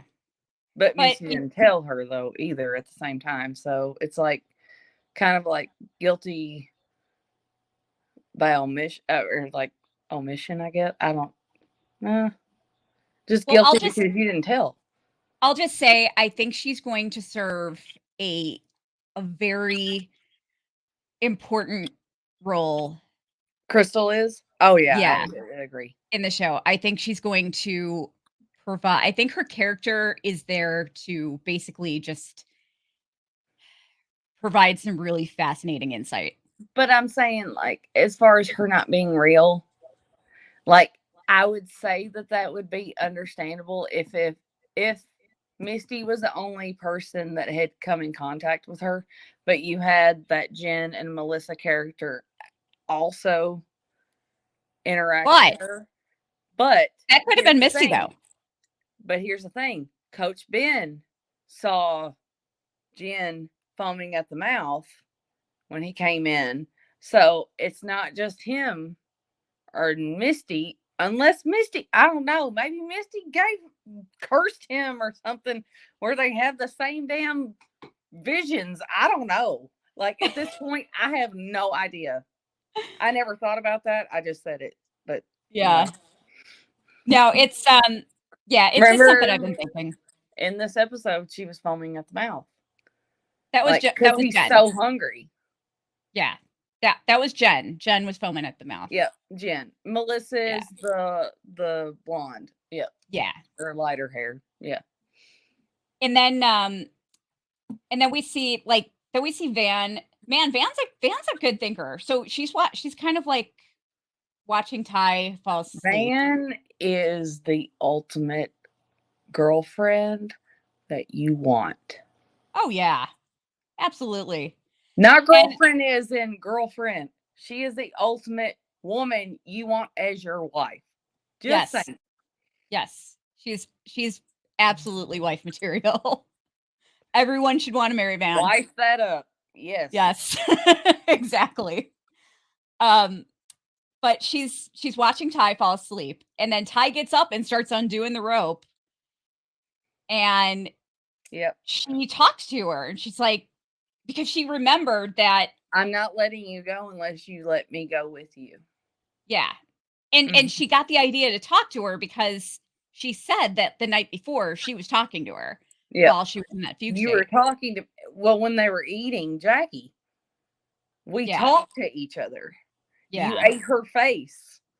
And that's when So she remembered that. So she said, will you let me come with you? And so she follows her out, and it's so she leads her to the tree with the symbol on it. Mm-hmm. And the dialogue here was super interesting. Yes. Please, if you have it, please. I do. She says, please. So Van says, hey, how do you know where you're going? And she says, he shows me. Van says, who's he? Taissa says, the one with no eyes. Is that who you always follow? Only when she lets me. Yep. And she said, who's she? Am I a she? Who's she? And she said, Taissa. And she said, then who are you?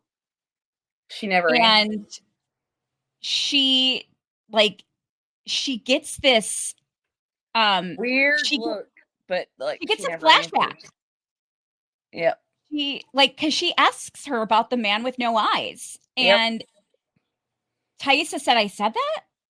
And she gets a quick flashback of her grandmother, of being in her grandmother's room.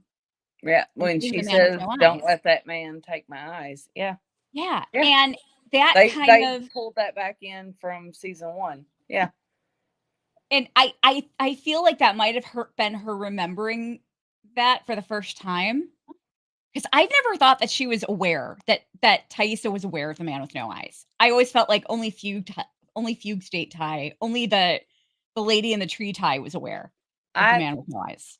So you're saying that Ty actually knows of man with no eyes, not fugue state Ty, but Ty. No, real Ty knows. I think she does now. Like, I think in now, that moment, absolutely. I think she does now in this timeline. yeah. This adult timeline, absolutely. Look But at like the hospital. Listen, we hadn't even got into that. The symbol on the hand. But okay, the first couple of times though that she saw him in the woods, I don't think regular Taissa knew she was seeing him. I don't think she remembered ever seeing a man with no eyes. And I think no. She was asleep. She was in her fugue state. I'm gonna say sleepwalking because at this point they think it's sleepwalking. Yeah. So I'm gonna refer to it in the 96 timeline as sleepwalking because that's what they think it is. But now they've addressed it while she's awake in her regular self. Yep. So she knows about him. And she remembered him from her grandmother, from when her grandmother was dying. Mm-hmm. So that's really interesting because that's something that I was really curious about, that I've been curious about since last season, is does she know about him? Sammy also sees things. I think, I honestly... Or do you think he only ever saw Ty in the tree? Do you think he sees things, or do you think it was only ever Ty in the tree? I think it was only ever Ty in the tree, and I think she might have actually drawn those drawings on the window. Or sat with him and did those drawings. Yeah, maybe. Because he said the bad one. Yeah. Yeah. So yeah, it's I think Taissa, I mean, I think Sammy, I think Sammy's... Go ahead. I think he's just seeing the lady. He's so damn creepy though. I don't think he's creepy. I just think he's scared. Like, he doesn't know what's going on. You know, he's kind of traumatized and he's scared, and I think he was kind of creepy when we first met him, and we didn't know, we're like, why is this kid drawing all these freaky drawings, and what the hell is going on with him? And he wants his room dark all the time, and but you know, now I think we've got a little more perspective on him, and I don't think he's creepy anymore. I think he's just scared, and I think we're being... That could be. I think that, again, led to believe a certain thing, like I just said. Can I throw, since we're talking about Taissa, I know we're not talking about the episode in order, but just because we're talking about Taissa right now, because I don't think you see Taissa again this episode after that, right? Or no? Young Taissa? Like adult Taissa, I should say. No, we do, because the bathroom scene or the hospital is after that. Okay. Yeah. So, can I ask you this? Yeah. I'm going to wait until the hospital scene. Never mind. Okay. No, I don't have to. Never mind. I don't have to, because I already know what the hospital scene represents. Our friend Courtney made a really good point. She said, do you think Taissa is the reason why the plane crashed? With whatever curse, whatever she has going on. Huh. Look, I was like, no. And then I thought about it, and I was like, you know, I don't know. But I was like, no, it's Lottie's parents. They're part of the cult, whatever. And then I thought about it, and I was like, that's an option. Like, maybe she fell asleep on the plane and yes, that's something. Exactly, yep. To the pilot. Huh. Yep. Yeah. It's a good theory. I know. Yeah, at first I was like, I disregarded it, and I was like, no. And then I thought about it, I was like, anything is possible. I need to go back and watch the plane crash now. And because I don't remember seeing her. You never see Ty. That's what she was saying. You never see Ty. Okay. But Interesting. I said the same thing about Nat eating Jackie, and yes, she ate Jackie, but still, but anyway, she just mentioned that. But anyway. Okay. Anyway. Well, I also wonder though, because you would think even if Ty and Van were already in a relationship but weren't out, you would think that they would still probably want to sit together on the plane. I thought that was weird too. And Van was sitting by herself. Looking Van wasn't back sitting on next to that, anyone. like nobody on a look, Jackie and freaking Shauna looked like more of a couple than Van and Ty at that point. Yeah. So they sat right next to each other and fed each other fucking Xanax. So you got Van back here, and then you never see where Ty is sitting. Now you see her like beating at the door, helping Misty and Shauna getting out of the plane door. Isn't it Misty and Shauna? No, it might have been Jackie. Well, Jackie and Shauna. Shauna went in to try to Jackie get Jackie was passed out. Right. I'm talking about when they were getting out of the plane when it crashed. It was Misty, Ty, and I can't remember who else. But anyway, I want to say it was Shauna. But anyway, you had them getting out. Like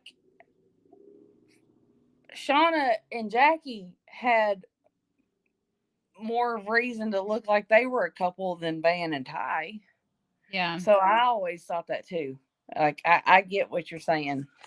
Yeah. Yeah, Van wasn't sitting next to anybody. So I want to go back and see like when they come on the she plane. was by herself. Yeah. She was like, I'm in the back. Yeah, I need to go back. I mean, I'd be the same way. I'd be like, I'm chilling back here. I don't want nobody behind me. Same. Doing any pranks to me and all that stuff. No. Yeah. So then we see Jeff at the gym working out in his sleeveless. He made such a bad decision. It was such a bad decision. Such a bad decision. So much worse. He made everything worse. But yeah, he's like, yeah, he wasn't thinking with his brain. He was just, I think he just made Kevin a lot more suspicious. But that's how I think. When he says, "Oh, you really upset my wife," it's like, well, why is she upset? She didn't do anything. Why is she upset? Yeah. It was a bad move. He should have. Nope. It was a bad move. But it's that male gotta puff the chest feathers out type deal, Mm-hmm. But then we see Shauna actually has used that tracker device that she had gotten before. She got an Uber and she tracked the minivan. And she repurpose, girl, repurpose. Yeah. And this was the scene of the episode. Dude, Chop Shop was good. It was good anyway. I already knew it was going to be good, but yeah, it was good. It was amazing. Have you ever peeled human flesh? She gets her van back, and then Jeff's like, where'd the van come from? Yeah. How'd you get the van back? And she went, just shrugged her shoulder like, but oh my God, I do. This next scene broke. I feel like heart. Jeff is super afraid of Shauna. You think so? Like, I think I'm not going to say he's afraid of her, but he knows her power. Like, he's never going to dispute how much power she has as a female. Yeah. Like, he is not anti-feminism at all. Yeah. So this next scene totally breaks my heart. And this was Ben. Yeah. Oh my God. Like, he's imagining that instead of leaving for nationals that morning, he went to Paul's apartment and he's wearing what he was wearing on the plane. And he tells him that he wants to be with him and live the life that he wants to live. And they hug, and then, you see the TV, the news in the background saying that the plane crashed. And it's just, oh my God, it just broke my heart that, like, I cried. Like, and I'm going to be real quick. Like, as somebody that identifies that way, like, I lived in the closet to my family for many years. Yeah. And I will say that I understand what Paul was saying. Now I understand what Paul was saying, that I love you, but I can't not be myself because you're not ready to be who you are fully. Yeah. That's something that every person has to deal with. That is queer, gay, lesbian, bisexual, trans, whatever. That's something that you're going to have to deal with it for the rest of your life. Yeah. I've had to come out my whole, like, since coming out to my parents, since I came out when I was 19 to my friends and everybody else, but my family knew when I was 26. I'm 34 now. Every day it feels like I have to come out to somebody new, like every work person, all that stuff. So I get where Paul was coming from, and I think that Ben is regretting just staying in the closet and going on this excursion with these and also that's why he was taking so many condoms. He was going to go fuck every man in Seattle that he fucking could, because he was trying to get over Paul. I didn't even think about that. Have no doubt. I did not even think about that. He said, remember, Travis said, yeah, why you got so many condoms? We were only going to be there for a week. Have no doubt. Yeah. I did not even think about that. Yep. Huh. Wow. So, but yeah, anyway. I mean, that's just so sad though, that he's like, he's pretty much dying at this point, and that's like what he's thinking about, and just, oh God, it's so sad. He's not dying yet, because we've seen photos of him with blood on his face, like meat blood on his face. But anyway, he's just not in a good state. No, he is in a terrible mental state right now. Yeah. But anyway. And he's weak, and he's not doing well. Yep. But so as this is happening, they've also started the baby shower. And Van kind of like makes Shauna, she gives her a change in tiki. Everybody thinks it's a boy, obviously. Yeah, because Van is totally following Lottie. Lottie's already, as I say, it's not everybody thinks, because Lottie thinks it's a boy, so probably Van thinks it's a boy for that reason. Yep. Yeah. And then Misty does a monologue. Listen, from Steel Magnolias. This. She said she did Sally Field. Are you familiar with Steel Magnolias? I've never seen it. I live in the South. It was a rite of passage for me. Yeah. Sally Field delivered it. Sammy Henrotti did this so fucking good. Yeah. I'm not gonna, even being like trying to do it as a kid, like you can tell she was trying to do it as somebody that didn't know the scene and all that stuff, like as Misty. Mm-hmm. God, mind blown. Yeah, and what's funny I is want to everybody hit was something. I want to hit it hard. Yeah, and like they're everyone literally was kind of like, oh God, it's so good. they were snickering at her in the beginning, and at the end, And everybody then was they like, all were like, yeah, yeah, because yeah, even Ty was like, what are they talking about? A dead daughter, yeah. like, so yeah, it But was Sammy Henretti. If she isn't nominated for, she should be.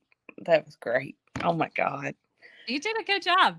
And she, I will send you the actual dialogue, and okay, then you can listen to it, and then you'll understand. But gotcha. But yeah, and then at one point Travis gets up to check on Ben, and Ben just doesn't even say anything to him.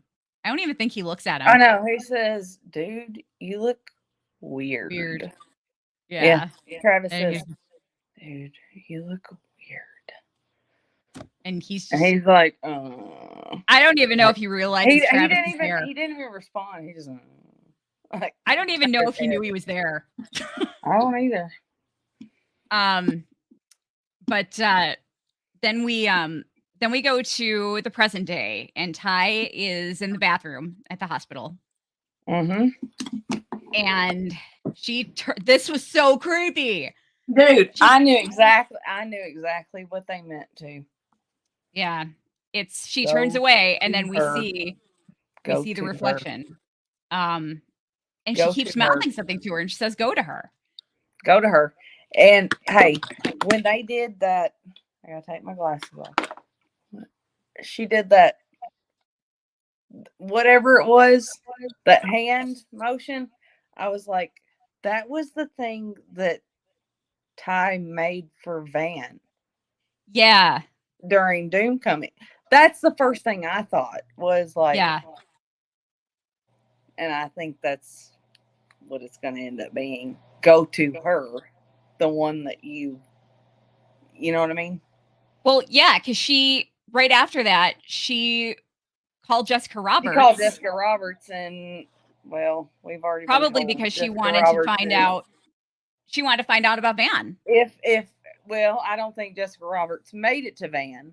I think that was her next stop after Misty. But Misty chained her up in the basement. Right. All that stuff. And of course, Ty wouldn't have known. Yeah. But yeah, so but yeah, I'm sure that's why she's Misty trying to didn't tell them. Yeah. But I mean, I'm sure that's why Ty is trying to get. They all got secrets from each other. Yeah. But what I'm saying though is Ty was trying to get a hold of Van. Nat is probably the only one that doesn't have secrets from the adults. Yeah. But yeah, Ty was calling Jessica to try to track down Van. Yep. That's what she was doing. I have no doubt. Because the bad one told her to. The bad one. Mm-hmm.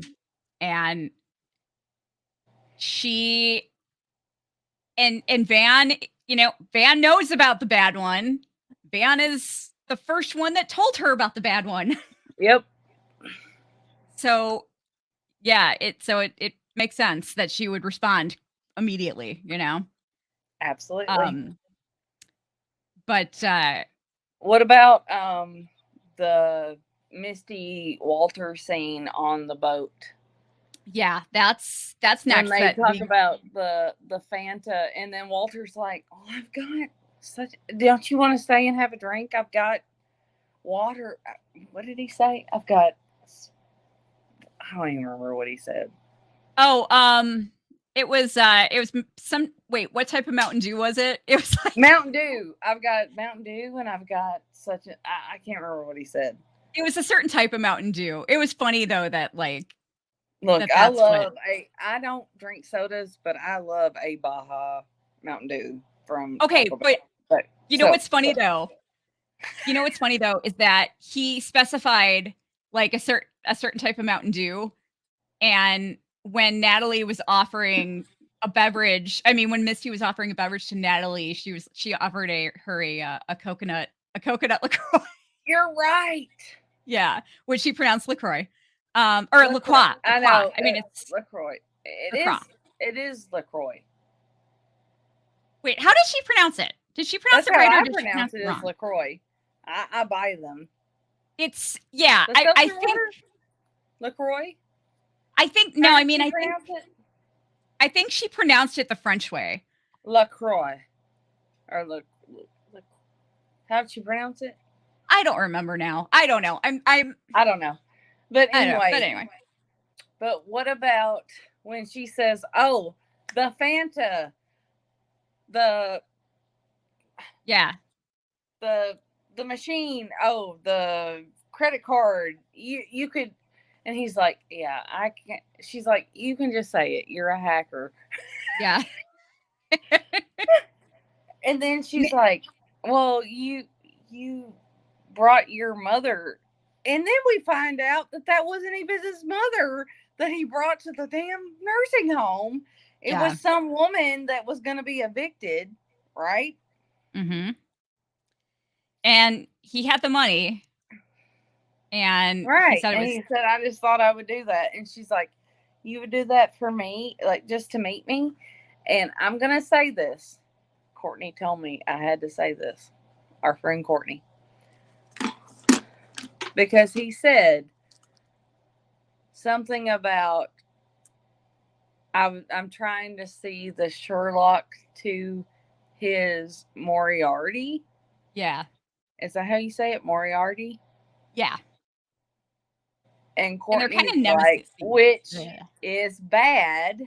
It proves he's a bad guy because he didn't say Watson. Yeah. I agree with that. You said what now?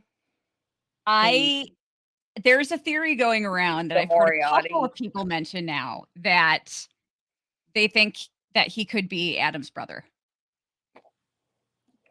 I don't know about all that. I know. He's random. I think he's random. Yeah. I think he's just random, and I think Misty's going to end up killing him by the end of the season. Yeah. Yeah. I think he's going to get too close, and he's going to do something or say something, and Misty's going to end up killing him. That sounds so bad that I just nonchalantly say that. But no, I agree. But I'm glad we're bringing Jessica back into the mix though, because I was wondering when she was. I do too, because right? Didn't they say she was dead? But then again, we've not gotten confirmation on the show that she's dead yet. Yeah, I mean she's definitely dead, but she You think so? Well, the showrunners confirmed it. Oh well, yeah. We talked about this. Yeah. Yeah. They did.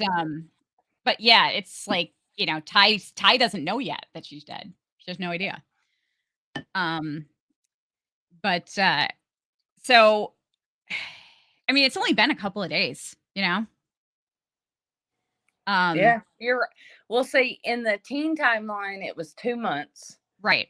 And then in the current timeline it's only been like a day or two. Yeah. Exactly. So, yeah. And I see a lot of reactors that are just now finding the show. Mm-hmm. Finding that like with the reactions, like, oh, it's been months for this timeline, but it's only been this long for this timeline. Yeah. Yeah, exactly. It's a little confusing this year, but yeah. I love it though. It's so good. I know. So good. So we're gonna get banned tonight. I know. I'm so excited. But so then we get back to Shauna. She's walking into Callie's room. Callie's sleeping. Yep. And she puts Mr. Schwoozum. I know. I was like, this kid that she hates. Yeah. She still does have a soul. Yeah. Yeah, she does. Shauna is still innocent in some ways. Yeah. And then Callie just grabs him. Yeah. It's so interesting. Good. I mean, it's interesting because I'm telling you, this was one of my favorite episodes of the series. Yeah. It was good. And I think she's thinking about Jackie a lot, and Callie reminds her of Jackie. Yeah, you're right. I think so. And I'm not And saying that in like a weird way, because I do think that Shauna was in love with Jackie. yeah. Oh yeah, Um, yeah. We don't think it's like a, no, we don't think Shauna, we don't think it's a Shauna weird was way. only having sex with Jeff because she wanted to be closer to Jackie. I have Yeah. no doubt. Yeah.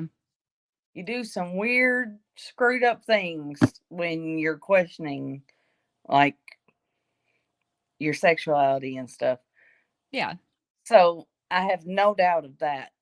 But she also produced this beautiful child, and she's still trying, even though she's like, I hate my kid, she still loves that kid.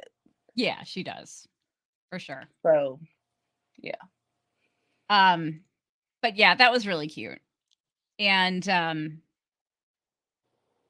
then we go back to Misty, who gets a text from Walter, and he said that he traced the credit card. We're going on And a road trip. yeah. And so we're gonna Agent Gray. Yeah, would Agent Gray care for a road trip? Yeah. Yeah. Agent Gray. um The sick in what is his? The sick in forensics. Putting the sick Yeah. in forensics. Yeah. Yeah, that's it. And then we're back at Morning Glory Wellness Center. And this is bad. Lottie asks Natalie to step up and participate in the exercise. That was a weird as shit way to ask a friend. That was like sexual as shit. You cannot tell me it wasn't. Oh, you're talking about up, Lottie yeah. next to Nat. I was like, Yeah. don't you want to sign up for something? Right. I'm not really that like it was just like, don't do that. Like that's I know. weird. I know. Like, unless I'm sleeping with you, no. Go away. But anyway, they're doing the exercise, and Natalie's actually got a purple thing around her shoulders. Yeah. But she tosses it off when Lottie makes her get up. Yep. And she just really doesn't want to participate. So she brings Lisa up. Yep. And she gives Lisa the fork. Yeah, it was a fork, yeah. And she's like, if you feel the need to hurt Natalie, then I want you to do it. Then I want you to do it. And then she just hugs her instead, which I was glad for. Yeah. Yeah, exactly. And then I don't know that we see Natalie after that, do we? Presentation? No. Remember. No, we don't. No, we see Lottie after that. Oh, here we go. But we have so one Lottie. more scene. Well, we have one more scene from the past. One. Lottie offers Shauna the blanket. Oh, with the symbol on it. And she starts the nosebleed, and then she bleeds all over it. Yep. And then they hear all this this commotion outside. And they walk out and find that all the birds, all these damn blackbirds at that have fallen and died. Just flew right into the cabin. Yeah. And then the girls feel like they need to offer them to Lottie. Right. Which is really weird. Like I said on the live that I did with you, I didn't like adult Lottie. This is not helping. Yeah. This is making it worse. I don't like her. No, I love Simone Kessel as her. But I'm saying the character, nope. Well, don't care a damn thing about Lottie. Nope. We saw Shauna, Ty, Natalie, and Melissa go inside. And I think that was it. and then The everybody rest of else. them are all gathering the birds. Yeah. Yep. And of course, putting them at Lottie's feet. yes. Yep. So we might see a little bit of Shauna, Ty, Natalie, and Melissa might kind of be one. You said Natalie wasn't one that was. No, Natalie went inside. She went inside. That's what I was thinking. It was. I know Van and Misty went and got. Okay, got it. Yeah. Yeah, and I saw Travis and Mari. But yeah, it was. I only saw. I only saw Shauna, Ty, Natalie, and Melissa go inside. I swear to God, Mari's gonna end up being Pit Girl. Oh yeah, I think so. Mari or Jen. Yeah, might be Jen. I think the dripping that Mari heard, like the first thing I thought of. I think that's a foreshadowing. Yeah, me too. I agree with you, but I don't think that they're gonna get to that point until the next winter. Yeah, that's possible. I don't think that they're gonna get into the like selective cannibal, like we're gonna eat her or this person or whatever until the next winter, because they're gonna be out there for another winter. Yeah. I think that's when the cannibal council and everything is gonna come in. I don't think we're gonna see it this winter. I think it's gonna be after they've been out there for a while. That's a good possibility. But this, oh my God, this last scene was so great. Okay, Bells for Her, perfect song. Oh, yes. Absolutely. Not gonna lie. It was perfect. Dude, this new episode, apparently, I saw on Twitter, do you get the whatever? The yeah. Yeah. Okay. Something about the song gonna get, or hang on, get what you give. Oh, that's gonna be in the next episode. Yeah, it's gonna be in this episode tonight. Yeah, that's one of my favorite 90s songs. Is it really? Yeah, they're in the damn mall. Nobody knows what a mall is anymore. Yeah, I'm sorry. I'm sorry. Nobody knows. I know. But no, anyway. Bells for Her was such a great song. I mean, it's yes, about, I know what you're talking about. Yes. It's about the end of a friendship. Yes. It's a falling out, and it's But it's also just such an ominous sounding song too. You know? Just it's very similar to like what, in a different way. But they put, climbing up the walls during the Jackie eating scene perfectly the same way that they did that one too. Yeah, it's perfect. Haunting and pretty and beautiful at the same time, but yeah. And just the lyrics, I mean, the lyrics can't stop what's coming. It's just like it's so ominous, Yep. Absolutely. And after Natalie had already said, I think it's going to get a lot worse out here. Mm-hmm. And you got lucky that you didn't have to deal with it. Pretty much, verbatim. Not verbatim, but so. But I mean, this was just such a creepy scene. I mean, she approaches the beehive and she sees all the dead bees. Dude,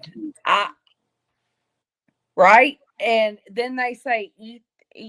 What was the French? Il vous sang. Il vous sang. Yeah. I was so proud of myself. I was so proud that I remembered it.